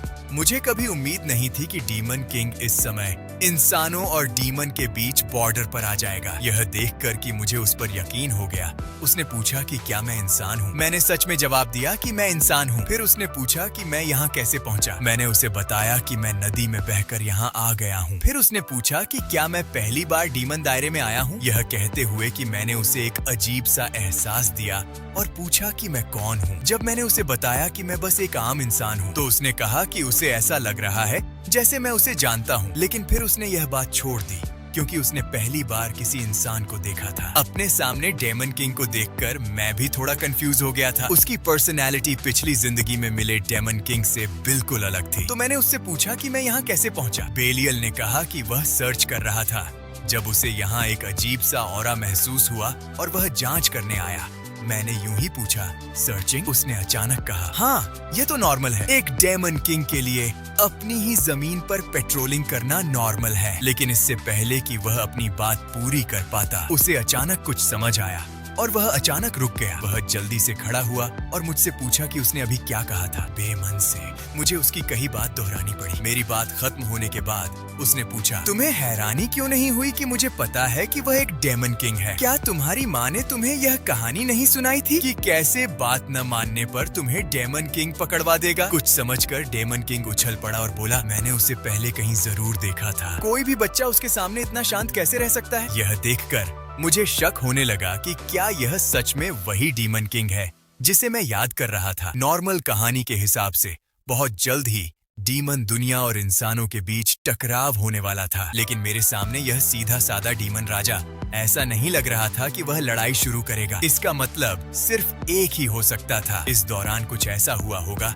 जिसने उसे पूरी तरह बदल दिया। तो मैंने उससे हिचकिचाते हुए पूछा, अगर तुम सच में एक डीमन राजा हो तो तुम भविष्य में क्या करना चाहते हो? वह मुझ पर हंसा। कितना बेवकूफ है, एक डीमन राजा से ऐसा सवाल पूछ रहा है। हालांकि उसने फिर भी मुझसे कहा कि बेशक उसका मकसद था कि उसके लोग शांति और खुशहाली से रहें, जहां सभी को अच्छा खाना मिले और वे आराम से सोए। अगर हो सका तो वह कबीले के हर पुरुष डीमन को एक पत्नी भी देगा। फिर उसका लहजा बदल गया। उसने कहा कि अगर किसी ने भी दखल देने, परेशान करने या उन्हें नुकसान पहुंचाने की हिम्मत की तो वह डीमन राजा के तौर पर अपना फर्ज निभाएगा और उन सभी को कुचल देगा। जब उसने यह कहा तो मुझे कभी न खत्म होने वाली ठंड महसूस हुई। उसी पल मुझे एहसास हुआ कि यह वही डीमन राजा बेलियल था जिसे मैं जानता था। हालांकि उसका यह पहलू अभी दबा हुआ था, लेकिन किसी घटना की वजह से यह जल्द ही जरूर जाग जाएगा। इसलिए अब मेरा सबसे जरूरी काम यह पता लगाना था कि यह घटना क्या है और इसे होने से रोकना था। फिर मैंने उससे पूछा कि क्या हम कोई डील कर सकते हैं। उसने कंफ्यूजन में अपना सिर खुजलाया और पूछा कि किस तरह की डील। मैंने कहा कि उसके साथ कुछ बुरा होने वाला है और इससे उसके नीचे काम करने वालों और लोगों की जान को खतरा होगा। डेमन किंग हैरान रह गया और उसने पूछा कि मैं क्या बकवास कर रहा हूँ और मुझसे साफ साफ बताने को कहा कि यह क्या है। मैंने कहा कि मुझे नहीं पता कि क्या होगा, लेकिन मुझे यकीन था कि यह एक ट्रिगर बन जाएगा। इससे डेमन और इंसानों के बीच एक बड़ी लड़ाई शुरू हो गई। डेमन किंग खड़ा हुआ और लगातार मुझसे पूछता रहा कि क्या वह इंसानों की जमीन पर लालच करेगा। मैंने उससे वादा करवाया कि चाहे कुछ भी हो जाए वह हल्के में लड़ाई शुरू नहीं करेगा। हालांकि उसे समझ नहीं आया कि मैं क्या कह रहा हूँ, फिर भी वह इस बार मान गया और मुझसे पूछा कि मैं इस डील के बदले में क्या ऑफर करूंगा। मैं तुम्हारी मदद कर सकता हूँ, भविष्य में चाहे कुछ भी हो मैं तुम्हारी मदद करने की पूरी कोशिश करूंगा। उसने मेरी आंखों में आंखें डालकर कहा, लगता है तुम छोटे बदमाश कुछ जानते हो। इन शब्दों से मुझे पसीना आ गया। खुशकिस्मती से उसने और जोर नहीं दिया बल्कि मेरा नाम पूछा। मैंने उसे बताया कि मेरा नाम शियम्बर्ट है। ठीक है शियम्बर्ट, डेमन रेल्म के सुप्रीम मास्टर के तौर पर मैं तुमसे वादा करता हूँ कि भविष्य में चाहे कुछ भी हो मैं आसानी से तुम्हारे इलाके में नहीं आऊंगा। हालांकि एक डील के तौर पर तुम्हें अपना वादा निभाना याद रखना होगा। उसने अपने पंख फड़फड़ाए और उड़ गया। मैं जमीन पर खड़ा होकर उसे देख रहा था और जोर से सिर हिलाया। आखिर में उसने कहा कि इसे एक कॉन्ट्रैक्ट माना जाएगा और यह एक छोटा सा सप्लीमेंट होगा। उसके साथ कॉन्ट्रैक्ट साइन करने के बाद मैं फिर से नदी में कूद गया और फिर मुझे ऊपर की ओर बहने का एक सही मौका मिला। नाइट्स ने मुझे सक्सेसफुली ढूंढ लिया। इस घटना के बाद उन्होंने मुझे डेमन ड्रैगन के मुंह से बचने वाला का टाइटल दिया। फिर मुझे बेलियल वॉर की फ्रंट लाइन के पास एक मठ में भेज दिया गया, लेकिन तब से उसे एक मिलिट्री हॉस्पिटल बना दिया गया है। आज सुबह मेरे सामने का सीन देखकर मैं चौंक गया। मुझे लगा था कि फिफ्थ प्रिंसेस आयरीन को रिजेक्ट करने के बाद मामला खत्म हो गया है, लेकिन अचानक आज वह मेरे बिस्तर के पास लाल चेहरे के साथ आई और पूछा कि क्या मैं उसका इंसान बन सकता हूँ। इससे मैं थोड़ा कंफ्यूज हो गया, समझ नहीं पा रहा था कि यह प्रिंसेस किस बारे में बात कर रही है। हालांकि बिना किसी झिझक के मैंने उससे कहा कि मैं नहीं चाहता। मुझे फिर से रिजेक्ट करने के बाद आयरीन को निराशा हुई। अगले ही पल उसकी आंखों में आंसू आ गए और उसने बहुत दुखी होकर कहा कि वह आखिरकार एक फिफ्थ प्रिंसेस थी जिसके पास कोई पावर नहीं थी। उसे इस तरह देखकर मेरे सिर में दर्द हो गया। हालांकि मुझे बहुत पहले से पता था कि यह फिफ्थ प्रिंसेस भरोसे लायक नहीं है, लेकिन जिंदगी के प्रति उसका इतना नेगेटिव रवैया देखकर अंत बहुत साफ था। हो सकता है कि यह सब उस कमीने की साजिश हो। वह उसे बताना चाहता था कि मैं सही था, लेकिन अब वह मुझे कोई फायदा नहीं पहुंचा सकती थी। इससे पहले कि वह उदास हो पाती मैंने कहा, अब तुम्हारे पास कुछ भी नहीं है। अगर मैं तुम्हारे साथ हो गया तो यह बहुत रिस्की होगा। मेरे शब्द चाकू की तरह थे, उसके दिल में चुभ रहे थे। लेकिन मैं उस दिन का इंतजार करूंगा जब तुम और मजबूत हो जाओगी। यह सुनकर वह रुकी, अपने आंसू पोंछे और दोहराया, रुको और देखो। मैंने कहा हाँ। कोई टाइम लिमिट नहीं थी। एलीन अचानक खड़ी हो गई और कहा कि वह समझ गई। शॉर्ट में मेरी मंजूरी पाने के लिए उसे पहले और मजबूत होना जरूरी था, है ना? उसने मेरी तरफ इशारा करते हुए कहा कि मुझे इंतजार करना चाहिए और देखना चाहिए। वह निश्चित रूप से मेरी मंजूरी के लिए काफी मजबूत हो जाएगी। मैंने कहा कि मैं इसका इंतजार करूंगा। मन ही मन सोच रहा था, यह छोटी लड़की अभी बहुत उदास थी, लेकिन वह इतनी जल्दी खुश हो गई। वह अभी भी एक बच्ची है। जैसे ही वह कमरे से बाहर जाने वाली थी, वह रुकी और वापस मुड़ी और कहा, जिंदा वापस आने के लिए धन्यवाद। मैंने मन ही मन सोचा, मुझे इस राजकुमारी की एक भी बात समझ नहीं आ रही। वह जिंदा वापस आने के लिए मुझे धन्यवाद क्यों दे रही है? इसी बीच पीछे के बेस कैंप के बाहर जंगल में एक आदमी अकेला चुपके से आया। उसने एक पल के लिए चुपके से इधर उधर देखा और ये पक्का करने के बाद कि आसपास कोई नहीं है, उसने एक बॉक्स निकाला। बॉक्स को बाहर निकालते ही उसमें से एक गर्म आवाज और बैंगनी रोशनी निकली। अचानक उसने अपने पीछे किसी को अपना नाम पुकारते हुए सुना, लेकिन जब उसने मुड़कर देखने की कोशिश की कि वह कौन है, तो उसने पाया कि उसका शरीर हिल नहीं पा रहा है। मैं बाहर निकली और बोली, यह तुम हो लीना डेक्रिसन। उसके हाथ में जो चीज थी उसे एक छोटा डायमेंशनल बॉक्स कहा जाता था, एक जादुई डिवाइस जो जादू का इस्तेमाल करके रिसोर्स स्पेस स्टोर कर सकती थी, जिससे अंदर कुछ भी भरा जा सकता था। उसके सामने खड़े होकर मैंने कहा, यह चीज कानाड के किंगडम की मैजिक सोसाइटी का बनाया हुआ एक मास्टरपीस है। है ना? क्योंकि मुझे हमेशा लगता था कि एम्पायर में कोई फ्रंट लाइन पर स्मगलिंग कर रहा है, इसलिए मैं पिछले 1 साल से इस मामले पर नजर रख रही हूँ। तो तुम इसे ट्रांसपोर्टेशन के लिए इस्तेमाल कर रहे हो। मैंने उससे डायमेंशनल बॉक्स लिया और फिर मैंने उसकी असली पहचान बताई। कानाड किंगडम का एक 7 स्टार मैजिक नाइट। जब उसने मेरा चेहरा साफ देखा तो वह इतना डर गया कि लगभग गीला हो गया। उसने मुझसे कंफ्यूजन में पूछा, तुम यहाँ कैसे पहुँचे? मैंने उसे जवाब नहीं दिया, बल्कि डायमेंशनल बॉक्स से एक जादुई जानवर की लाश का एक टुकड़ा निकाला और उससे पूछा कि क्या उसने इन जानवरों से खून इकट्ठा किया था और चुपके से सप्लाई वैगन में बॉर्डर पार स्मगल किया था। जब मैंने कहा कि सप्लाई वैगन में पक्का कोई गद्दार है तो वह अजीब तरह से गुस्सा हो गया। मैंने उससे कहा कि इनकार मत करो, इन जादुई जानवरों का खून पहले से ही एम्पायर के ब्लैक मार्केट में बड़े पैमाने पर सर्कुलेट हो रहा था। एलिस के हेलहाउंड खून की सप्लाई भी यहीं से आती थी। इससे मैं सोचने लगा कि गद्दार कौन था। उसी पल लियोनार्ड की हथेली में एक जादुई सर्कल दिखाई दिया, जिससे वह थोड़ा हिल सका। फिर मेरे ध्यान भटकने का फायदा उठाकर उसने अचानक मैजिक सर्कल मुझ पर तान दिया और मुझे चिढ़ाते हुए कहा कि अगर मैं थोड़ा भी सावधान नहीं रहा तो मौत होगी। अगले ही पल मैजिक सर्कल से निकलने वाली तेज लपटों ने उस जगह को जला दिया जहां मैं खड़ा था। राख को राख में बदलते देखकर उसने राहत की सांस ली और हैरान हुआ कि मेरी ताकत के बारे में अफवाहें सच थीं। हालांकि डायमेंशनल बॉक्स के बारे में अफसोस था। उसने ध्यान नहीं दिया कि उसके पैरों के नीचे से काली धुंध उठ रही थी। एक तीर की चमक ने उसका हाथ काट दिया। उसने दर्द को नजरअंदाज किया। उसकी आंखें उसके सामने काली धुंध पर टिकी थीं, जिसने उसे उस ऑर्गेनाइजेशन की याद दिला दी जो कॉन्टिनेंट से गायब हो गया था। इससे पहले कि वह कुछ सोच पाता, मैं आगे बढ़ा और उसकी गर्दन पकड़ ली। हर मजबूत पकड़ के साथ मैंने उसे चुनने के लिए मजबूर किया। स्मगलिंग का रास्ता और गद्दार को जल्दी मौत के लिए बताना या मौत की पूरी पीड़ा सहना।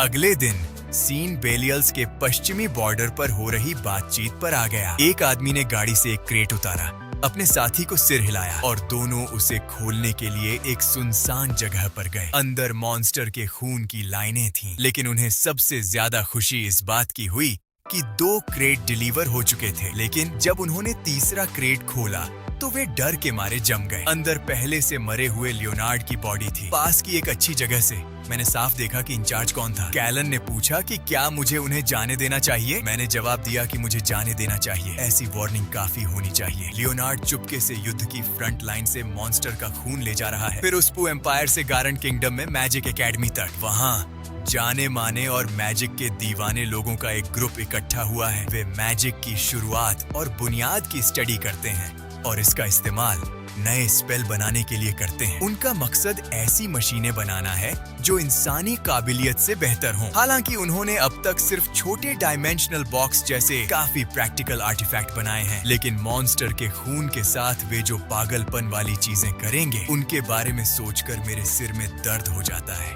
मेरे प्लान के बारे में जानने के बाद कैलन ने मुझसे पूछा, क्या तुमने नहीं कहा था कि तुम अपने लिए जीना चाहते हो? अब तुम इस बारे में क्यों परेशान हो? मैंने उससे कहा कि मैं बस नहीं चाहता कि और लोग मॉन्स्टर्स का खून इस्तेमाल करें। सीन यूएसपी एम्पायर की एक हवेली में बदल जाता है। मेरा सबसे बड़ा भाई एस्चर खिड़की के पास खड़ा है। वह देखता है कि उसके हाथ में जो डरपोक शियन है वो फादर्स के साथ फ्रंट लाइन पे चला गया है। जब बेड पर लेटी औरत यह नाम सुनती है तो वह पूछती है कि क्या यह उसका सौतेला भाई है। तू समझा? हाँ। नहीं, तू समझा नहीं। भाई है। एस्चर एक शरारती मुस्कान देता है और खुद से बुदबुदाता है, लगता है मुझे इस अच्छे भाई से मिलना होगा। सीन वापस मेरे टेंट में आता है जो सामने है। एमिली अपना सामान पैक करने के बाद खुश होती है। कहती है कि यह खतरनाक और थकाऊ फ्रंटलाइन लाइफ आखिरकार खत्म हो गई है। वह यह भी कहती है कि वह एकेडमी में एक बेहतर लाइफ की उम्मीद कर रही है, लेकिन मुझे पता है कि यह बस एक नए नरक में कदम रखना है, क्योंकि एकेडमी वह फ्रेंडली और शानदार जगह नहीं है जैसा एमिली सोचती है। यह रॉयल्टी और ऊंचे ओहदेदार अधिकारियों के बच्चों से भरी है। तो यह पॉलिटिकल फायदे, पावर की लड़ाई का एक असली उलझा हुआ जाल और एक ऐसी जगह है जहां बहुत ज्यादा शक होता है। एकेडमिक रिसर्च से ज्यादा सोशल गैदरिंग और दोस्ती को महत्व दिया जाता है। लेकिन अब एमिली सिर्फ अंदर के हैंडसम इंस्ट्रक्टर और प्यारे बच्चों के बारे में सोच रही है। मैंने मन ही मन सोचा, क्या यह आदमी मेरे साथ एकेडमी जाने का प्लान बना रहा है? फ्रंट लाइन से लौटने के बाद मैं सबसे पहले ड्यूक के महल में वापस गया। तभी क्रांज और उसकी नौकरानी आंगन में टहल रहे थे। जब मैंने उन्हें देखा तो मैं मुड़ा। जब क्रांज ने देखा कि मैं हूँ तो वह डर से कांप गया। इससे पहले कि मैं उसे नमस्ते कर पाता और एक और शब्द कह पाता, वह मुड़ा और 80 मीटर प्रति सेकंड की रफ्तार से महल की ओर भागा। हेलन ने मुझसे पूछा कि वह बेवकूफ कौन था। मैंने कहा कि वह मेरा सौतेला भाई था और उससे कहा कि उसकी चिंता मत करो। फिर उसने मुझे चिढ़ाते हुए कहा, मैं अपने खून के रिश्तेदारों के साथ क्यों नहीं रह सकता। मैंने कहा, पूरी तरह से नहीं। ऐसा इसलिए है क्योंकि मेरी बहन एलिस के साथ मेरे बहुत अच्छे रिश्ते हैं। फिर जब मैंने गेट खोला तो मैंने देखा कि दोनों तरफ कई मेड और बटलर मेरे वेलकम के लिए खड़े थे। मुझे सच में इस सीन की उम्मीद नहीं थी क्योंकि वे मुझे इग्नोर करते थे। सीन बिल्कुल वैसा ही था जैसा मेरे पापा या एस्चर के लौटने पर होता था। अपने कमरे में पहुंचकर मैंने मन ही मन सोचा कि पिछले साल में कितना कुछ बदल गया था। मेरी कोशिशें बेकार नहीं गईं। लेकिन जैसे ही मैंने दरवाजे के हैंडल पर हाथ रखा, मेरे शरीर के रोंगटे खड़े हो गए। मुझे उस दरवाजे के पीछे एक बहुत जानी पहचानी ऑरा महसूस हुई, एक डरावनी ऑरा। वह एस्चर था। फिर भी मैंने धीरे से दरवाजा खोला। अगले ही पल मैंने वह चेहरा देखा जिसे देखकर मुझे उल्टी आने लगी। उसने मेरा वेलकम किया, यह कहते हुए कि बहुत समय हो गया मिलते हुए। मैं खुद से कहता रहा कि शांत रहूं। वह बिना कुछ बोले मुझे बहुत देर तक घूरता रहा। पूछ रहा था कि क्या मैं उसे पहचानता नहीं।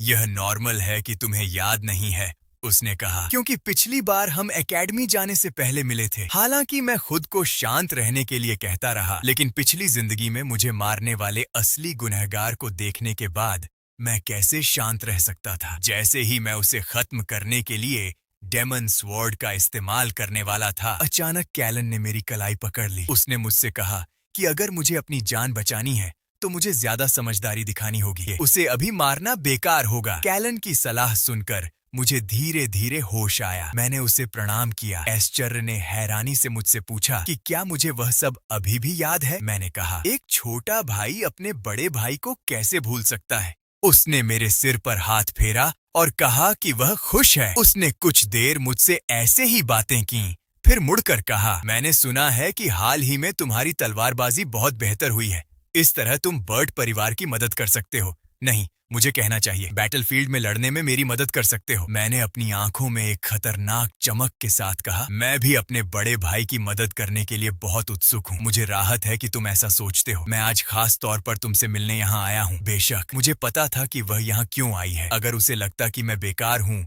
और उसकी मदद नहीं कर सकता तो वह पक्का मेरी तरफ देखती भी नहीं। यह महसूस करते हुए कि मुझसे मिलने आने के उसके कुछ और ही इरादे हैं, मैं पूरी तरह शांत हो गया। तभी एमिली एक सूटकेस लिए अंदर आई और बुदबुदाते हुए बोली, यह सच है, यंग मास्टर ने मेरा सामान उठाने में भी मेरी मदद नहीं की। जब तक वह दरवाजे तक पहुंची, वह इतनी थक चुकी थी कि मुश्किल से खड़ी हो पा रही थी। सांस लेने के बाद उसने अचानक दरवाजा खोला और चिल्लाई, यंग मास्टर, आप अकेले अंदर कैसे आ सकते हैं। वह एस्चर से टकरा गई जो बाहर आने ही वाला था और तुरंत जम गया। एस्चर मुस्कुराया और एमिली से कहा कि वह उसकी चिंता न करे और अपना काम करे। मैंने सुना है कि तुम्हारे और शियन के बीच अच्छे रिश्ते हैं। लगता है आज यह सच है। उसके जाने के बाद एमिली ने पीछे हटते हुए धीरे से सिर हिलाया। जब हम वापस आए तो एमिली हांफते हुए शिकायत करने लगी, मैंने उसे क्यों नहीं बताया कि यंग मास्टर भी घर पर हैं। लेकिन मैंने उससे बहुत ठंडे लहजे में पूछा कि क्या वह थोड़ी देर के लिए बाहर जा सकती है। हालांकि उसे समझ नहीं आया, लेकिन मेरे एक्सप्रेशन देखकर उसने और कोई सवाल नहीं पूछा